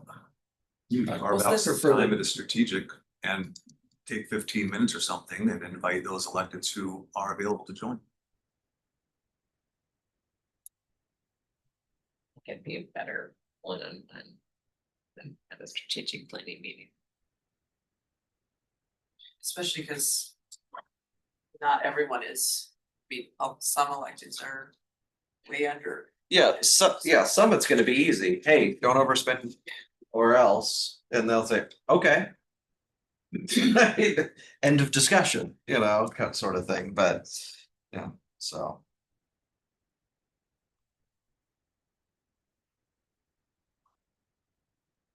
I will start to make some calls. Maybe vice chair, you'd like to introduce some of this. You want me to be in on any of the ones with you, if we wanna sit down with them, both of us? Sure. Scheduling us and it may be hard, but we'll figure it out. Yeah, you two can do it. No way I'll be there. Holy cow. No, I'm just That's why sometimes just Sure, just sending a letter is much easier. Yeah, I Just don't think I'm. send them a Let's letter. have a conversation. Let's have Barry have a conversation. Yeah. That's our last agenda. Okay, we gotta go. Thank you. Thanks for all your hard work. kidding. Oh, sorry, Chris. I didn't hear it. Sorry, just real quick on this issue. I think it's important information to convey because it's really just helping everybody understand what the budget is and what it gives permission to do. And I think that's a helpful reminder. However, I'm fine if we want to have more diplomatic conversations. And I think one of the most important messages is if there's an issue that you foresee, let us know as early as possible so that that can be resolved rather than waiting till the last minute. And I think what happened with the whole LEF issue today is a good example of that. So that's my two. Yeah, the final paragraph of this, I think, is the nice soft landing to this letter. It's, I mean, communication, reach out to us, we're here to help you, so this doesn't become an issue. Here's the information that every elected should be aware of. And we are here to help make sure that there's no problems. I mean, I think Matt, well done, well written letter. You can always try again and soften it up and have it be more partnership oriented. I think it's very partnership oriented on the second page. Okay. Scott, sorry, we're behind. Oh, wait, just before we go, is this going out as is or not? we're We're making some changing a changes. couple of percentages, but is everything else good? On the, I mean, I just want to make sure that this doesn't get lost in the shuffle Well, no, I of think you didn't give a. They want to get it out tomorrow. Okay, but do they know that? Finding it, are we? I know. Was, That was the different letter that the. Right. Yeah. We're not signing this. This is just going out from Scott. And we, yeah, well, this, we're gonna strike the other letter from tomorrow's agenda tomorrow. And then I believe that letter is also gonna come out. Tomorrow. Okay. I think I was fine other than the percentages and just defining what budget okay, means. okay, and I'm good with that too. I just want to make sure this doesn't get delayed another week. Yeah, no. And they come back to us and say, well, you didn't give us clear direction. I just want to. So, Commissioner Jordan. I'm just, are you talking about the budget targets letter? Yes. Yeah, I agree. I think that's where we have to be with a starting place in the budget, and we'll continue to look at the options as we go. Sounds good. Thank you. Okay. Scott, Good you morning. have 30 minutes or less. No, we could do that. It's only growing the county for 20 years. I know. We can condense it down to almost that. GMA employees is so easy to work with. Thanks for your time. We will go fairly expeditious because I don't think this will take our full allocation to our best. There are three things we want to work with you today. Go over the housing allocations, which will also be going to the steering committee later this month. Talk about the EIS process and where we stand in that, and then give you a preview of what the coding is starting to look like to implement this plan as we go on. So as you can see on the first slide, this is simply an update. You've seen this before, mostly for the audience if they haven't. The allocation tools were originally population based. They changed to a housing allocation base. And that was used by many of the jurisdictions. It never had a full consensus from the PTAC group, but it was also used going forward. Next, please. This is a table of the population forecasts that we've been working with for the last couple of years. The only thing I want to just note very quickly is the population share of the UGA in here increases by about 3%, and the city share decreases by about 3%. That reflects a fairly historic trend of higher growth in the unincorporated county than in our biggest city. So this forecast growth is about 7,000 more for the county than for the city, which is about, and the county would have about half of all growth through 2046. Thanks, next please. These next three slides are terribly hard to read on the screen. You've seen them several times. They've been in your packet. We've adjusted this first one. This is the population share input. It looks different than the table that was attached to the January 21st, 2025 resolution that this board adopted. But it has the same data. And you can see here that the Spokane County total allocation is about 26,500. And we've got our allocations here are also in the income bands from 50 to 80, 80 to 100, 100 or 100 to 120.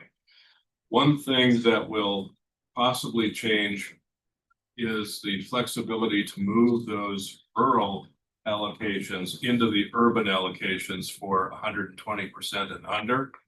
And that would increase the urban allocation by about 800 units. That decision is within the board's control. Again, as long as we don't change those top line numbers, Commerce expects us to achieve this as a county as a whole issue. Next, please. This is the housing input version. And the quick bottom line is, of course, the Spokane County total here is about 23.3, which is a drop of about 3,000 housing units. And the city's share went up correspondingly. The income bands are all part of the Commerce tool that come out here. And so they have not changed very much. Next, please. This one reflects the housing allocations, but simply the change of the rural reallocations that we would also likely do if the population share is ultimately recommended back to you by the steering committee. But this, the Spokane County total is the same, but it shifts about 3,000 units out of that 6,100 rural back into an urban foundation. Otherwise, the rest of those numbers stay the same. And notably, all those rural numbers become 120 and above AMI because the more constrained incomes are going into the urban areas where they frankly make more sense. Next, please.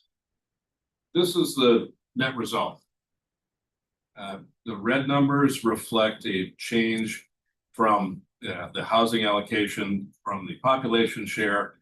Looking at the Airway Heights at the top, their population share allocation was 5,000. The housing share was about 4, so it dropped by about 1,000. What's important on this is that many of these jurisdictions have used their housing allocation numbers, even though they were being talked about, fairly continuously by the planning group. They use those to plan their documents going forward. And so they're one of the concerns they've got, and we expressed to you, and that's why we've talked about what was at the time the path of least resistance, being able to use this tool and then adjust and fix going forward. We've come up with another option, and that reflects the city and the city of the valley are both would have their allocations pushed back to the population share level, which is a drop. Of the cities, it's about 4,000, almost 5.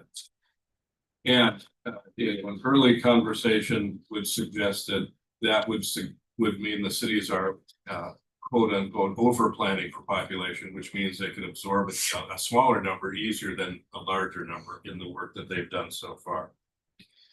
What's also important, though, is that the smaller cities that feel like they'd be burdened by going back to, say, 5,000 or going back to 6,600 for Liberty Lake, we feel now that if we can keep that top line allocation, which is what Commerce is holding us accountable for, we can move those allocation differences for Airway Heights, Cheney, and Liberty Lake back to areas that have other capacity to do that. On the small side, that would be Medical Lake. They would like to perhaps have some additional share if they could do that, but most importantly, they could be reallocated to the city of Spokane and the city of Spokane Valley. The city of Spokane under this would have its allocation dropped by 5,000, but if to 17.5, but if we reallocated roughly 80% of the smaller towns to the city, they'd go up to about 20,000, and the city of the valley would go from 15 something to about 16.2, both within the numbers they have been planning for so far. So we think this is a way to open the door to using that population allocation in a way that holds everybody harmless that's already used a different number. Another, frankly, a good part of this is when we heard from FutureWise about the shift of rural to urban, they were very supportive. I mean, they were challenging us at the time, but we were supportive of what they were doing. They would prefer that all be reallocated to the cities, and we were sort of past the post on that one. But in this case, we could reallocate these to specific cities rather than the county's UGA. That is certainly in the spirit of GMA and allows us to, I think, create a better policy for a future urban growth area based on our EIS. So we would not be looked at as trying to game the system by saying we're going to capture these additional 3,000 units and use that as a reason to expand the county's UGA. We would suggest these be reassigned back to the cities to take that argument off the table. And that leaves our future UGA argument to stand on its merits, which we're very comfortable. We've got a good thing to do. So very quick summary, that's where we stand today. Those are the various numbers. The comparison shows here, and we think the ability to reallocate the ones specifically Airway Heights, Cheney, and Liberty Lake that we're most concerned about having to go back and redo work based on a higher number. By putting those into the city, the two cities that can have capacity, we think that this is a solution that has merit. At least it gives the steering committee and you a chance to rethink, do we use population inputs or do we use housing inputs? And if we want to go to the population input, which is the more direct, it has the more proportional impacts, which has been true from the beginning. This seems to be a way to take away some of the concern of the smaller cities. So happy to entertain any thoughts or questions. So in looking at this chart then, what you're, if I'm understanding what you're saying, you're suggesting that using the population share will then harmonize us with some of the work that some of the small cities and the city of Spokane have done, in that we are, for them to continue, they would essentially be over planning as opposed to under planning, would not have to go back and change everything they've done, and we can still defend this. I think if I understand you correctly, the two bigger cities are clearly over planning, and so they can adjust easily. Yes. The smaller ones would be allowed to keep the numbers they've been using, and we would reallocate that difference back to the bigger cities where they'd still be under plan. So why would we, if reducing the number for the two big cities can be accommodated by them, why would we counter that by increasing their numbers from the small cities? Why wouldn't we just take that into the county? We could. And again, the Commerce doesn't care except about the top line. We were looking at this as a reflection of the GMA intent of saying urban growth should be in cities if it's available. And the two cities do have capacity to absorb this extra 2,000. That said, Commissioner, Airway Heights specifically wants to adjust its own, it wants to adjust the UGA that is contiguous with it. So a part of this could be county allocated, but allocated into that UGA that is attached to Airway Heights. So there's a couple more solutions in the end, one which would be more county based and the other would be assign it to the cities. Okay. Either option, in my opinion, either option meets the intent of GMA. One is a little more directly reflecting that the GMA would prefer urban growth to be in cities, not in urban growth areas. Yeah, but the realist, this market and where we've seen the greatest amount of growth has been in the unincorporated area, especially for housing. And to turn that around and say, we're going to put population back into the two cities that are not growing as fast as the county seems counterproductive, with our ability to compete with Kootenai County.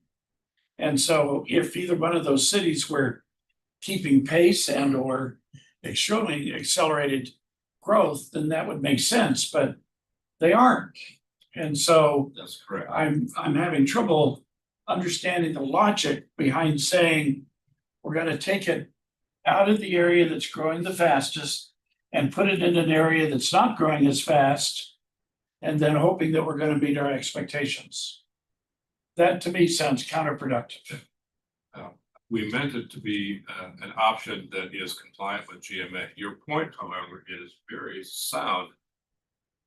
Specifically in the city of Spokane's case, where they intend to allocate almost 3/4 of their growth to multifamily housing. Yeah. If that's the case, and we're reacting to a market that still wants to provide single-family detached housing, which is predominantly in the urban growth areas, we would in fact be at least initially saying, we're gonna put 3/4 of that in the city and expect it to be multifamily instead of single family. So if it was simply attached to the county UGA, it would very likely follow the market better than it would if it was in either of the cities. Yeah, if we were in an isolated situation, doing the thing with shifting into the cities, I would understand, but we're not isolated. Our relief valve is Kootenai County. And I mean, we just spent 2.5 hours going through a budget that is not going to balance for next year because we're not experiencing the kind of growth to keep pace with their expenses. And so to do something that would deliberately hurt us in terms of growth just seems counterproductive. As I said, that argument is factual.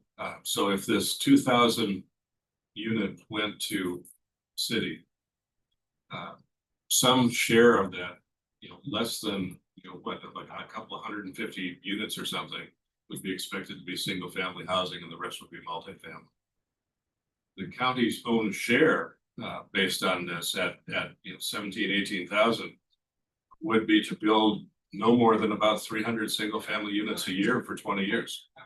It's lower than their 5-year trend, and it's quite a low number that we don't know makes sense from the market perspective because Kootenai County is so better. So yes, if in fact it's reallocated to the city, the GMA would find that to be desirable, but it would be at least initially counterproductive to reflecting the market. One thing to remember is we do have before the steering committee a countywide planning policy that allows us to monitor and change and adjust these on an annual basis. So in one way, that shift could be caught fairly quickly in 2 or 3 years, and so the trend is going in a different direction. But it's entirely within the steering committee's purview to simply leave the allocations in the county's bucket rather than assign them to the city. Well, but they're not the ultimate decision maker, it's us. It is the county board. We're presuming the steering committee will send you a recommendation of some kind on June 17th.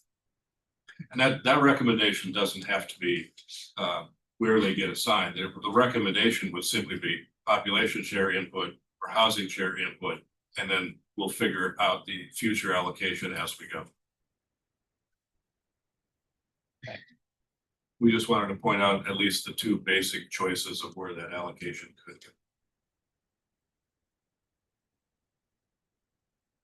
So I'm trying to follow because listening to what you're saying, so what you're saying is you want to take some of the cities, the 2 large cities' growth and put it in like the smaller cities like Airway Heights.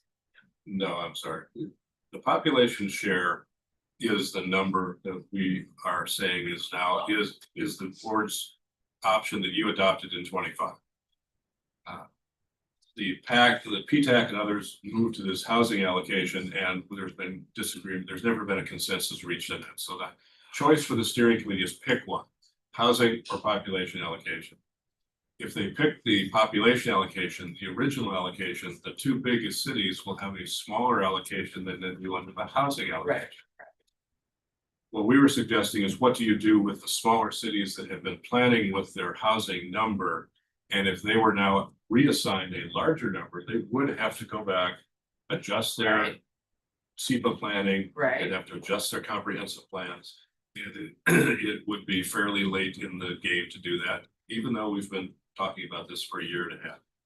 So one solution would be hold them harmless by letting them use their housing allocation number and then reassign or reallocate that difference to the county or to the county and the cities. So the first part of the question is one before the steering committee. If they're comfortable with the population share allocation, but want to let Airway Heights, Cheney, and Liberty Lake use their existing numbers, then all it does is it moves those resulting numbers back into the county bucket. Second determination, which doesn't have to be the same day, is what happens to them. Do they simply stay in the county bucket or do they get reassigned? And that's a policy decision that can rest with the board, and that policy decision would reflect that the city is intending to grow, 75% of its units as multifamily housing.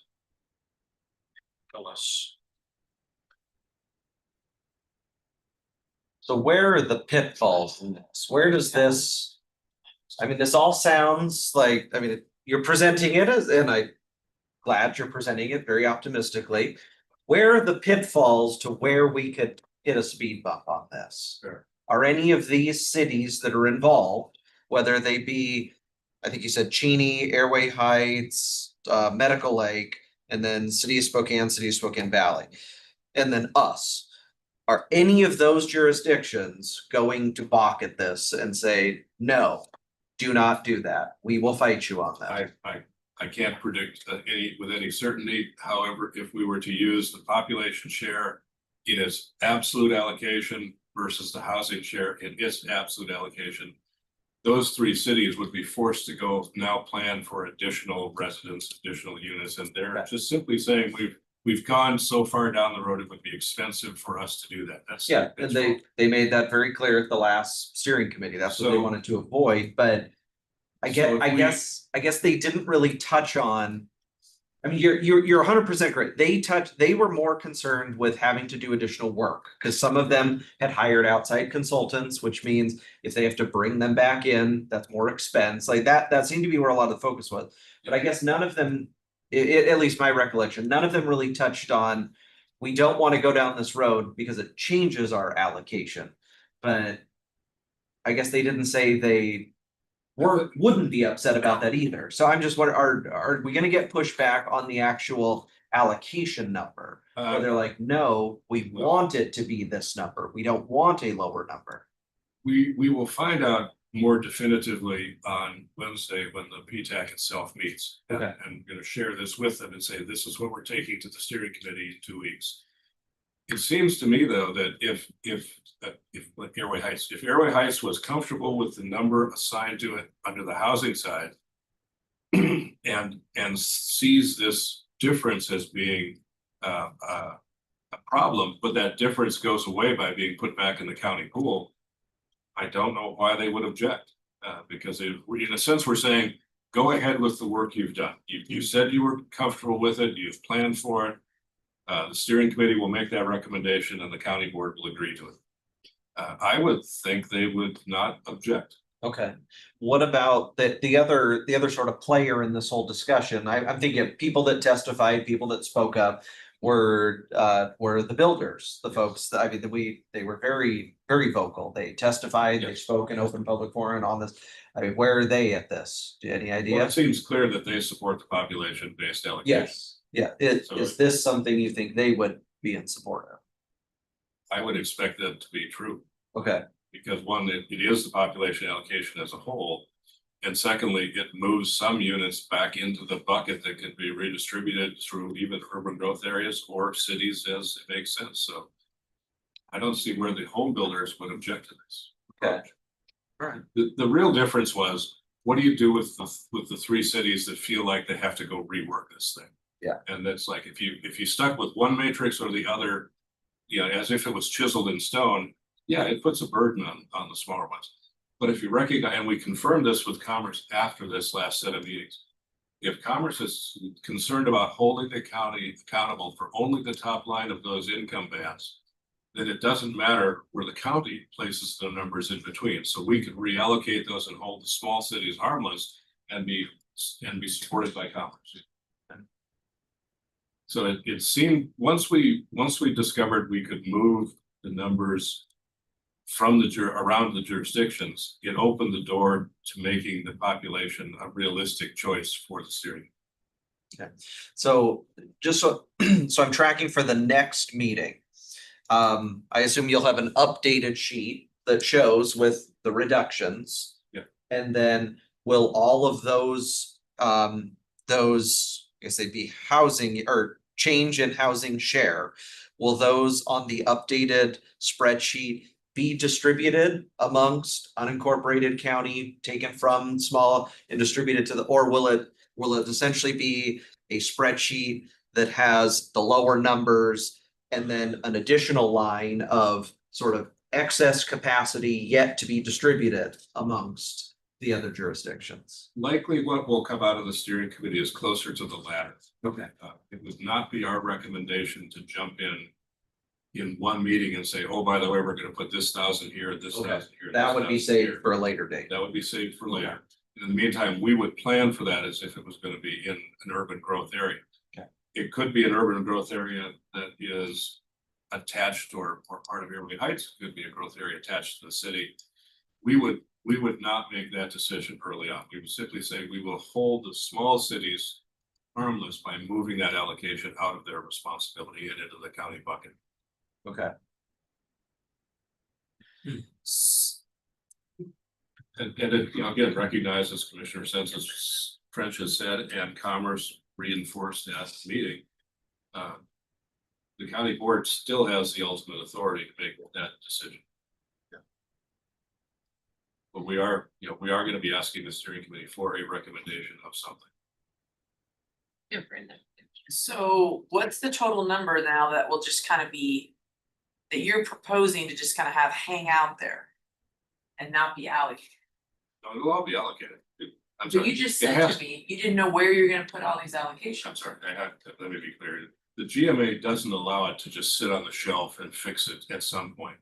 When we move the numbers away from the small cities, they are allocated into the county bucket. We can decide somewhere in the next 3 or 4 months if we want to reallocate those into specific cities or plan for them in the county. But I think Initial she's allocation asking, would be what's the that county. amount? What is that amount? Yeah, what's Oh, that it's, number? Is it the, I mean, 55, it's about 3,000 total. It's the Airway Heights 1,052, Genie's 500, Oh. and Liberty Lakes 1,400. But I thought you were talking about scaling down the city of Spokane and Spokane Valley's number 2. It is. They're 4809 and 948. Right. Are the, Uh, I mean, so we're talking, the city and everybody goes back to, let's say step 1, everybody goes back to the numbers assigned in the population-based matrix. Yeah. So Liberty Lake, Airway Heights, and Cheney are now looked at as they have a penalty. They have to go back and look at a bigger number that they weren't planning on. It's that bigger number that comes back into the county bucket. Everybody else uses the population share, which reduced the city from about 22,000 to 17, and the county from 17 to 22. But everybody goes back and uses the starting point is the population share. The argument would be to reflect the work that has been done by the smaller cities and the fact that they were planning for that different number. We will take the difference and put it back in the county bucket, and therefore they can go forward with no penalty. It doesn't change the city's change from housing back to population.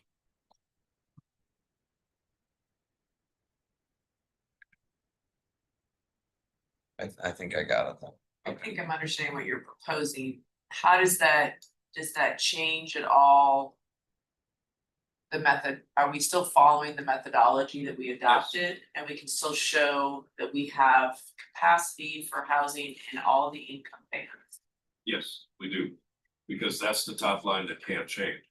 Just because 1,000 units move from Airway Heights back to the county bucket, the county then has to reassign, even in the county bucket, those 1,000 units must fit the same top level income bands as we had before. So wherever Airway Heights had them assigned, they would be assigned, the county would have to respect that because that's the commerce rule at the top. So how would that all come to be then? And are we at a point in our own planning? I'm just No, playing fair devil's question. advocate. It is. Like, how are we gonna show where those different income level housing units are gonna go?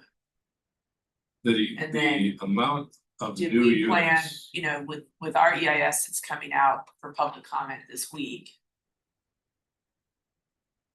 Do we have enough capacity in that we have planned for with transportation and utilities and access to schools and everything to be able to justify that? In the draft EIS, we believe so. And the reason is the draft EIS contemplated as alternate one, a strong infill development perspective, including let's now, we've talked about the neighborhood zoning, neighborhood residential, neighborhood business zoning. Those allow for significant density increases based on capital facilities, based on transportation, based on transit. Absorbing these numbers into those areas on paper seems feasible. So we're not worried about that. And what we would do is we simply adjust from the draft EIS, bring these in and make that change for the analysis in the final EIS. We're at a good stage on the county side to make these adjustments happen. It's You're still saying sort that of a one of the mental alternatives, exercise. you're saying that one of the alternatives would accommodate additional growth. We're gonna talk a little bit about that separately here in a few minutes, but Okay, yes. it's a lot to take in, but I think I understand what you're proposing, but I think it'd be good to have a graph with the table with all the numbers to understand. Right. And to show that you can meet those different types of housing that different folks be able to afford. It really is, and it's. Again, the screen is so hard to see that, but if you look at the population share input for Airway Heights and so on, you can see the numbers that are there, and those would simply be moved up into the county's allocation under that same income band. And so, you know, for the 30 to 50%, the county has 4,000, we'd move up another 600 or something from these other areas. It's not a number that is overwhelming. It's one that the density increases would presumably support. So I understand the math and everything. Thank you very much. I think it's a creative way of addressing the issue and I understand the logic behind it. So, but to achieve the kind of growth that we need to do, we also need to change our codes. And that's got to happen this year as well. And so has PTAC or anybody else started to look at revisions of the code that will help support the growth projections that we're talking about, at least from the county standpoint in the urban growth boundary, to be able to achieve the kind of densities that ultimately would like to be able to achieve? The easy answer is no, because they are not allowed to do that. Those density changes, those code changes are solely the responsibility of the county. Just as we were not able to dictate to the city of Spokane that we thought their changes were unrealistic. They get to make that choice, so does the county. So the changes that are being proposed to the county zoning code are designed to incorporate these changes, but that is solely the purview of the county board to make that code change. And so do you have staff that already is looking at that code and saying, here are the changes that we need to make to be able to achieve the kind of density or the kind of growth that we want to see achieved over the next 20 years. If you will give me another 10 minutes to get through the EIS, we're gonna talk about that exact code today. Okay, I'll wait. So Set my clock. if we're ready to move on. Could I ask one last question about what would be? So what would be potentially the unincorporated UGA number? If you were proposing this kind of taking some of the allocation that would go to Airway Heights, Cheney, Liberty Lake. If indeed that, you know, it's too much for them to go, to be able to plan for. It would be 23 plus 3, it'd be about 26,000 units. Where would the other 3 come from? From the 3 Oh, cities, oh, oh, Airway oh, Heights, oh, and Cheney, Liberty Lake. Okay, It would simply move those numbers into the county UGA bucket. Okay. So next, please, Rob. Very briefly, these are the 3 alternatives. The no action alternative. And the no action alternative is the one that was, if you do nothing else but growth continues at the expected rate, what happens? The early data from the EIS suggests that that would require a UGA expansion of about 1,400 acres. That is a benchmark or a bookend, I guess we'd call them on one side. Alternative 1 is the density increases with no change in the UGA boundary. Mathematically, that allows us to capture those assigned units, but it does not reflect the reality of the market for Spokane or Spokane County. Alternative 2 is the mix.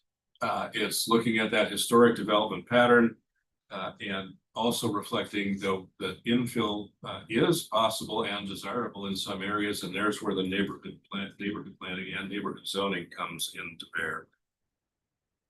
So those are the 3 quick ones. Next, real quickly, is the calendar that we're proposing at the moment. We received the basic information on our EIS on Friday. We're going through it today. We intend to publish tomorrow.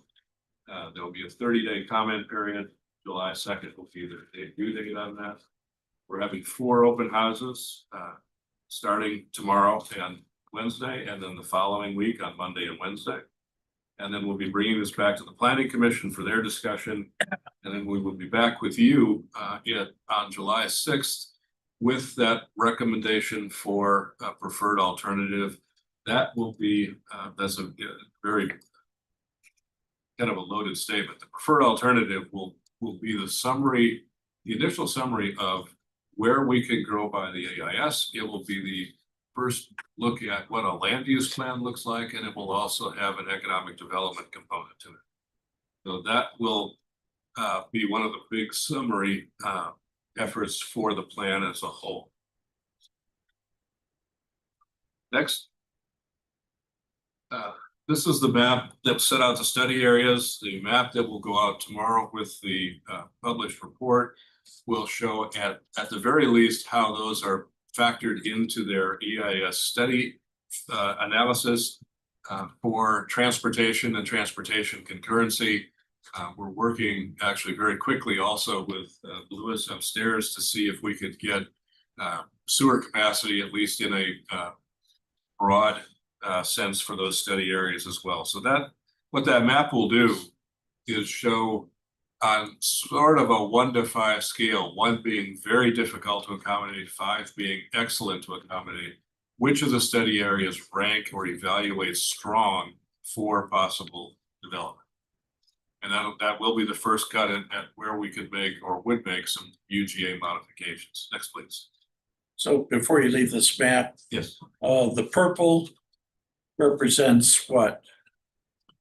The purple are the urban growth areas that are joint planning areas for the most part, whereas the rest of this tan is more just the UGAs. It's kind of a distinction without a difference. The study areas are the green dot with the coral colored border around them to look at those various efforts. And the Okay. hatched areas are the presumptive infill, higher density areas.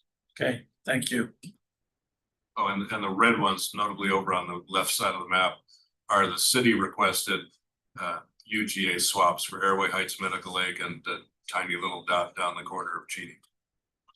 Okay. Next, please. We'll go through these quickly too, but this is what we're seeing in our first go around of analysis of our UGA areas and they're alphabetical order. Airway Heights has come out with a fairly high ranking at this stage. Elcott, which is off the edge of the city of Spokane, medium area. Deer Park, low, and not surprisingly at this point, but as we've made note before, in this next 5-year period with Deer Park, we want to work with them in anticipation of a growth boom that's going to happen as the North Spokane corridor gets connected to I-90. 5 Mile Prairie ranks high, actually very high, as a priority for development. Next, please. Medical Lake is a medium priority, chiefly because Medical Lake has started to create an urban redevelopment program where they want to grow and they want to kind of revitalize themselves as a resort community. Their UGA swap moves some fairly undesirable land for development on their northern boundary, just south of the Fairchild runway, to their east side along the highway, which can also connect to their downtown better and gives them a chance in the future to run sewer lines potentially around the lake and provide a better access in and out of the lake for safety purposes. North Metro and the West Plains are both very high redevelopment or development areas. Not surprisingly, in either case, they both have the largest available lands of existing UGA. They have the most flexibility for land use and land use changes. So that's the truly 50,000 foot look at rough areas that are ranking high. And all of the UGAs are listed. I just added just the higher medium ones for this discussion. Next, please. Oh, well, you can put that up. Because we've received the EIS so recently and are digesting it over the weekend and today, we don't really have anything more specific to report at this point. You will all get a copy of, or a link at least, to the document when it gets published tomorrow afternoon. And then there will be that 30-day period for comment. We've already had requests from several agencies for individual meetings. We are accommodating those. And we will probably set up something like a collegiate office hours in the 3rd week in June or so to just say, here's the calendar, here are open times. If you want to come in and talk to us, just pick one and we'll be there. And so, like I said, we'll be back with the Planning Commission for a preview in late June and with you on July 6th. So last part is codes, and we'll go through this pretty quickly and get to the guts of it. We said before, we're moving our codes to create neighborhoods instead of subdivisions. And then, even small villages as those collection of neighborhoods going.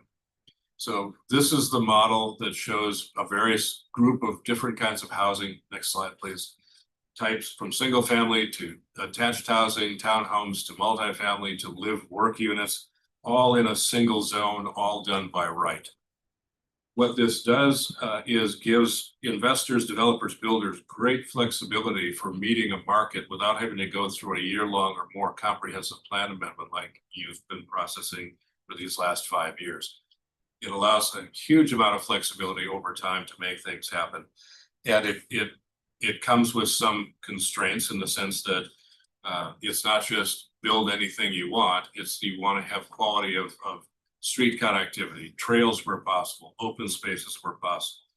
And the idea of creating small businesses within the core of these areas that's allowed in what we call the NR1 and expected in the NR2. We'll get into in a minute. Next slide, please. Look, go through these very quickly. In fact, just go to the next one, please. Our zoning code dates to New York 1916 and the classic case that was ultimately adjudicated by the Supreme Court, Euclid versus Ambler in Ohio in 1926. What these did is they set the use of police powers to control land use. And that was separation of uses, and in New York's case, it was originally done to set back buildings as they rose to allow light to come down to the corridor. So this was the first time zoning was allowed, and it was all about separation of residential from others. Next, please. We have zoning that dates back to that same classification. It's all about how we separate things. And we, in the fairly recent, or in the 80s and 90s, the county went so far as to even make the residential group more finely grained into these three categories that we've all seen over these last few years. These were, in some cases, desirable at the time. That was part of that post-war automobile boom that created the suburbs. And the suburbs, for the most part, looked a lot alike. And things have changed again over that. Next, please. One of the things we're recommending is what we're calling this neighborhood zoning, which again is designed to allow builders flexibility, but also the intent of creating neighborhoods that are not just subdivisions where you have to get into your car every time you need a loaf of bread, or every time you want to go to a park.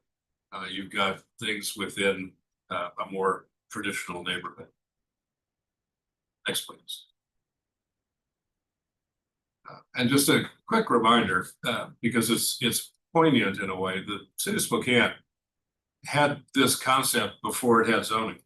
And particularly on its north side, if you look at the current zoning map, you see these little gold dots about every 3 blocks on arterials. Those were old streetcar crossings for the most part, and that's where they had small shops. They had a tiny little store. They might have had a service station, something else. The city had that pattern. And then it created centers and corridors that went away from that pattern. And 15 years ago, the neighborhood retail zones were there, but they were there only to die. And a lot of those buildings were converted into residential. So that pattern did exist in our biggest city. And we're looking at trying to recreate some of that now. Next, please. So the three basic concepts are these two, residential 1, residential 2, and neighborhood business, excuse me. Next, please. We'll skim past that. NR1 is designed chiefly as a replacement for LDR, MDR.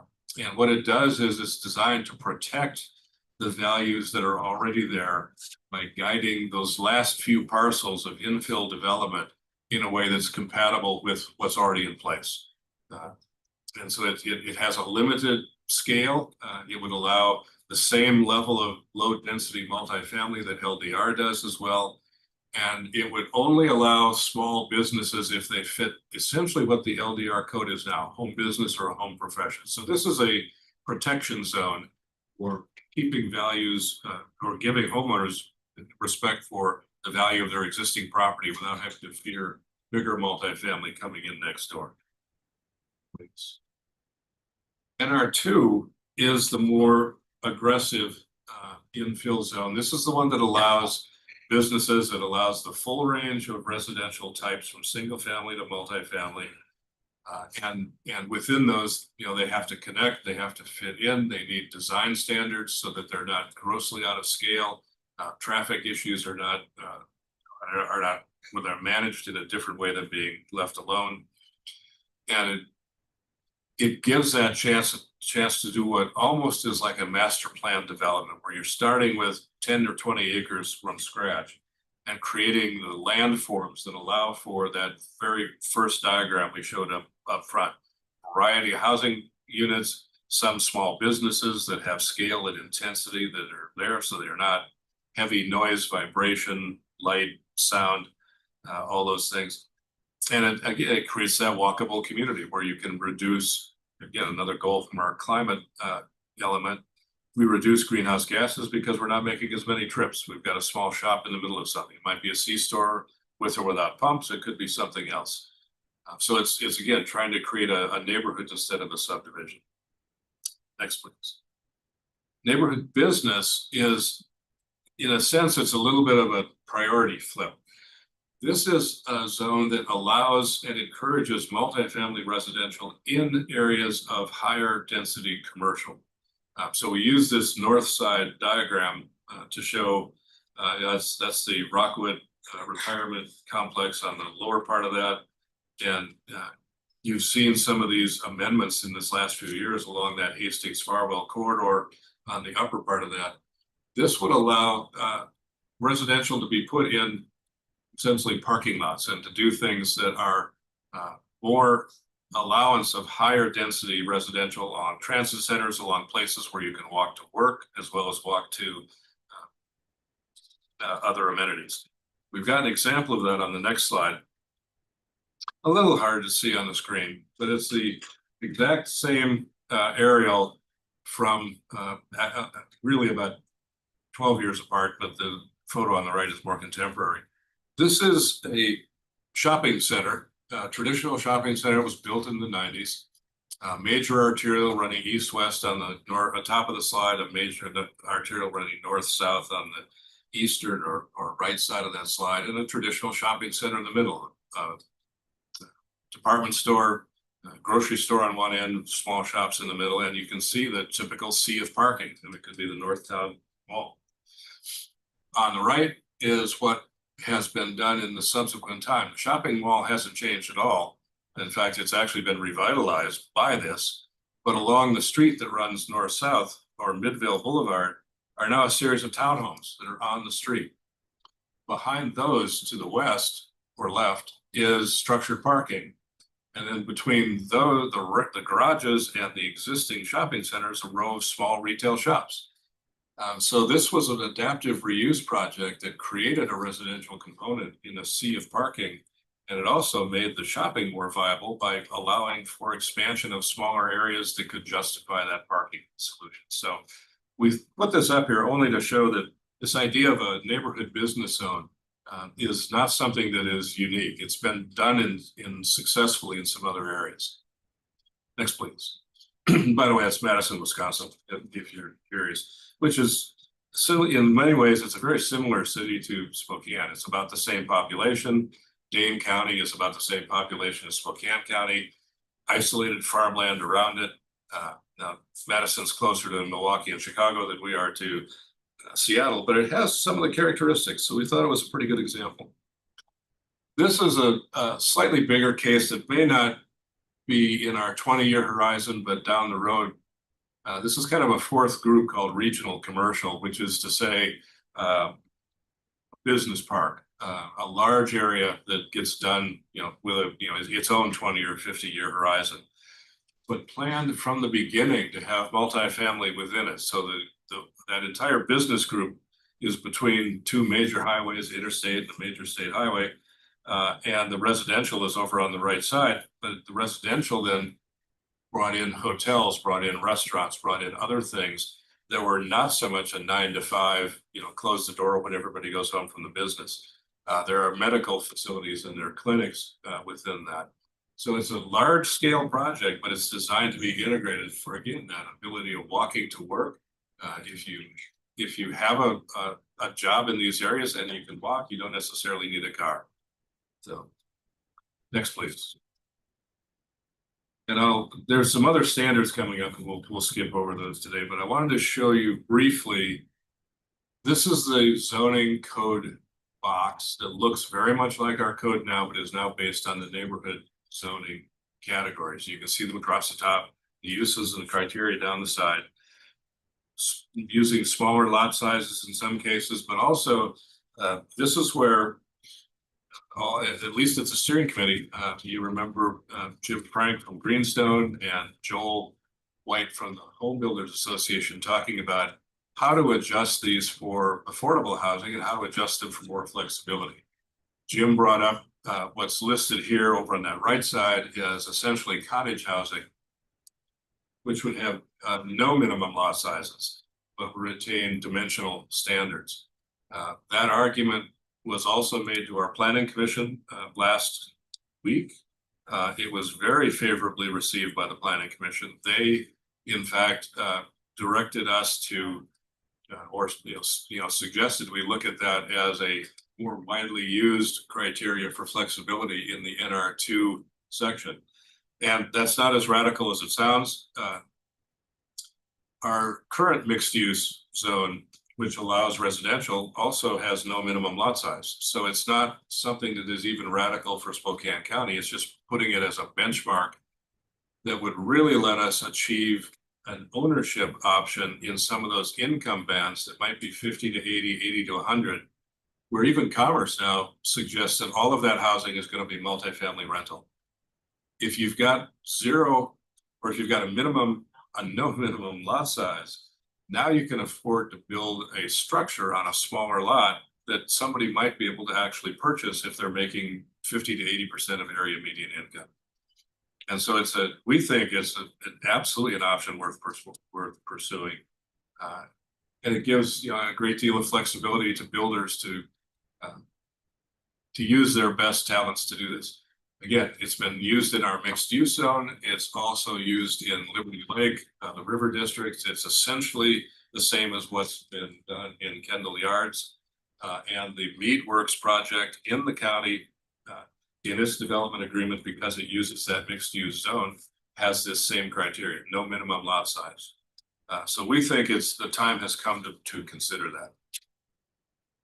There are a number of other slides about some development context and things that I will pass over for today, and just stop and take your comments on the concept of what we're doing. Commissioner Jordan. Hey, Scott. So when the legislature passed the middle housing, some of the bills loosening up zoning across the state a couple years ago, did any of that affect the urban growth area, or was that targeted at cities specifically? For the most part, it was targeted at cities. However, we feel that it's only a matter of time before the next bill that moves it into at least urban growth areas for counties. And so both of these zoning classifications, NR1 and NR2, are capable of absorbing that triplex, fourplex, sixplex if it's required, and NR2 would allow that to happen now by right. So just to clarify, you're looking at some of because I've heard some of those ideas as well around minimum lot size, street frontage requirements, lot width, site coverage, etc. It's one thing to have zoning that says you can be more flexible, but the development regulations often, it seems, really dictate whether something can or can't happen practically, regardless of what the map says. So I'm wondering if at this point, are you really only seriously looking at those ideas within those proposed neighborhood zones, or is there any thought to go broader? The neighborhood residential zones 1 and 2, our recommendation, our working hypothesis for today is that they replace all of the LDR, MDR, HDR that is on the map. So it is a full replacement. It's not so yes, it's much broader than just targeted areas. NR2 is more targeted to areas that have bigger parcels available now that can be replanned in a master plan community with this mix of uses. But it would allow, at NR1, that's why I'm saying NR1 right now is a protection zone that incorporates LDR and MDR criteria.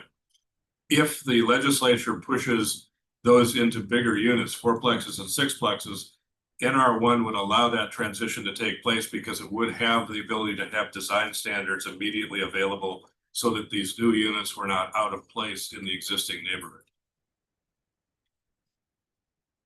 So at this point, I'm just trying to follow because it's complicated and I'm not on the steering committee, but some of the minimum lot size ideas that Jim and others have raised, you're not looking at it right now in the NR1? That's correct. NR1 would retain it would retain the parameters of what was already there.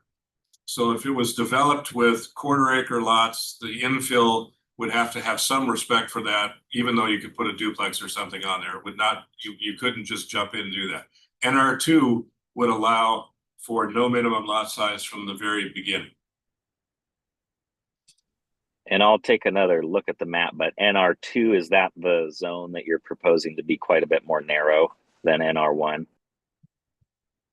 Narrow in terms of geographic dispersion, I think is accurate. We're looking at it chiefly in areas in the North Metro that have some of these components in place that really just need to be better organized. And the West Plains, which still has some degree of open space available, as well as the neighborhoods that are not very well knit together. So those are the two areas that we see NR2 being most appropriate in this first 5-year zone, where all of the others as NR1 again are really that protection zone. So Commissioner Jordan, with regard to the change that they did in the cities, without the enforcing codes at the local level, nothing changes and stuff. And I'll give you a great example. For the city of Spokane, if you were to take a standard residential lot, which is about 50 by 125, 6,000 square feet, and turn that into 3 lots, you got to go through a short plat. And to do a short plat with all the cost and everything associated with that, that's a year-long process and probably a $15,000 to $20,000 idea. And it shouldn't require anything more than a boundary line adjustment. Because in a short plat, you're identifying sewer, water, utilities, everything to support the development. Well, all of that's in place if you're doing infill development. All you really need to do is a boundary line adjustment and get the lots. Down in, I hate to keep on coming back to Boise, but since that's the fastest growing community in the area, I think what they're doing is emblematic of some of the things that we ought to be looking at. But you can do a 2,000 square foot home on a 3,600 square foot lot, as opposed to a 6,000 square foot lot here in Spokane. And that's new construction. But what Scott is talking about, they're developing new communities, entire communities, using these kind of standards down there as a baseline. And so we're playing a game of catch up more than leadership. Mr. Jordan? Yeah, no, I appreciate that. I've heard that as well, that it's great to have a dream of building all this middle housing, but if your development codes don't actually make it legal to do in the fine print, then it's just not getting the job done.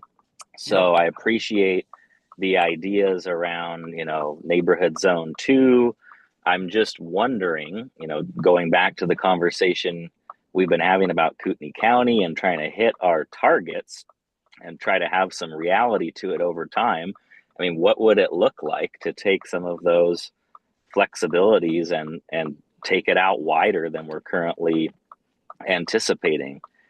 Some of the cottage style homes are pretty attractive, places when you look at them. And so I think maybe there's a ability to look at some of those things a little more closely, and it could lead to some greater home ownership opportunities that are somewhat compatible with what's already there. So I'm just asking the question of what would it look like to go broader with some of these ideas.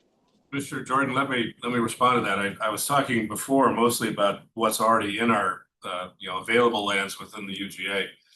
The intention would be that NR2 would be the default zone for any expanded areas in the urban growth areas. If we did a boundary change, if there were lands added, it would be with that NR2 zoning. Among other things, it starts to form that neighborhood focus. But as Commissioner Brooks and I talked about 3 years ago, this is also what allows for blending of neighborhoods. It sets the standards for things to fit in to try to create more of a whole than it does one subdivision after another. So all of the new growth would be presumed to be NR2.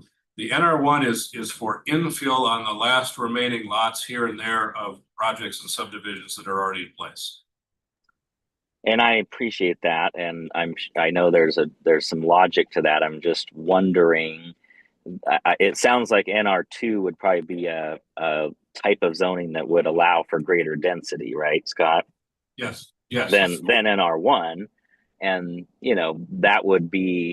that new growth would tend to be more on the edges, right, of the current UGA. So I'm just asking the question about the current UGA or the UGA that's closer in. Is there ability to look at some of these ideas that could basically legalize some different options?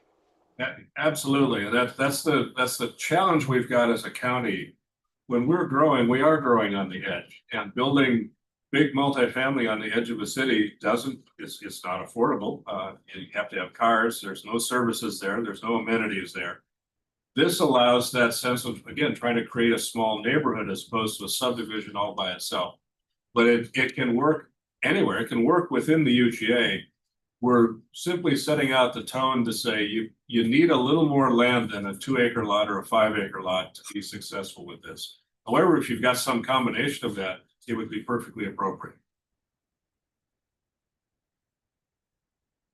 So, thanks for all the detail. This is really great. To look at all the different proposed zones and what you could do in them, or, I mean, to Commissioner Jordan's point, if we're really trying to promote homeownership at different income levels, we just have to have more of those cottage or townhome options. So Have choices. I would just encourage that we consider those as best as we can in all the different zones.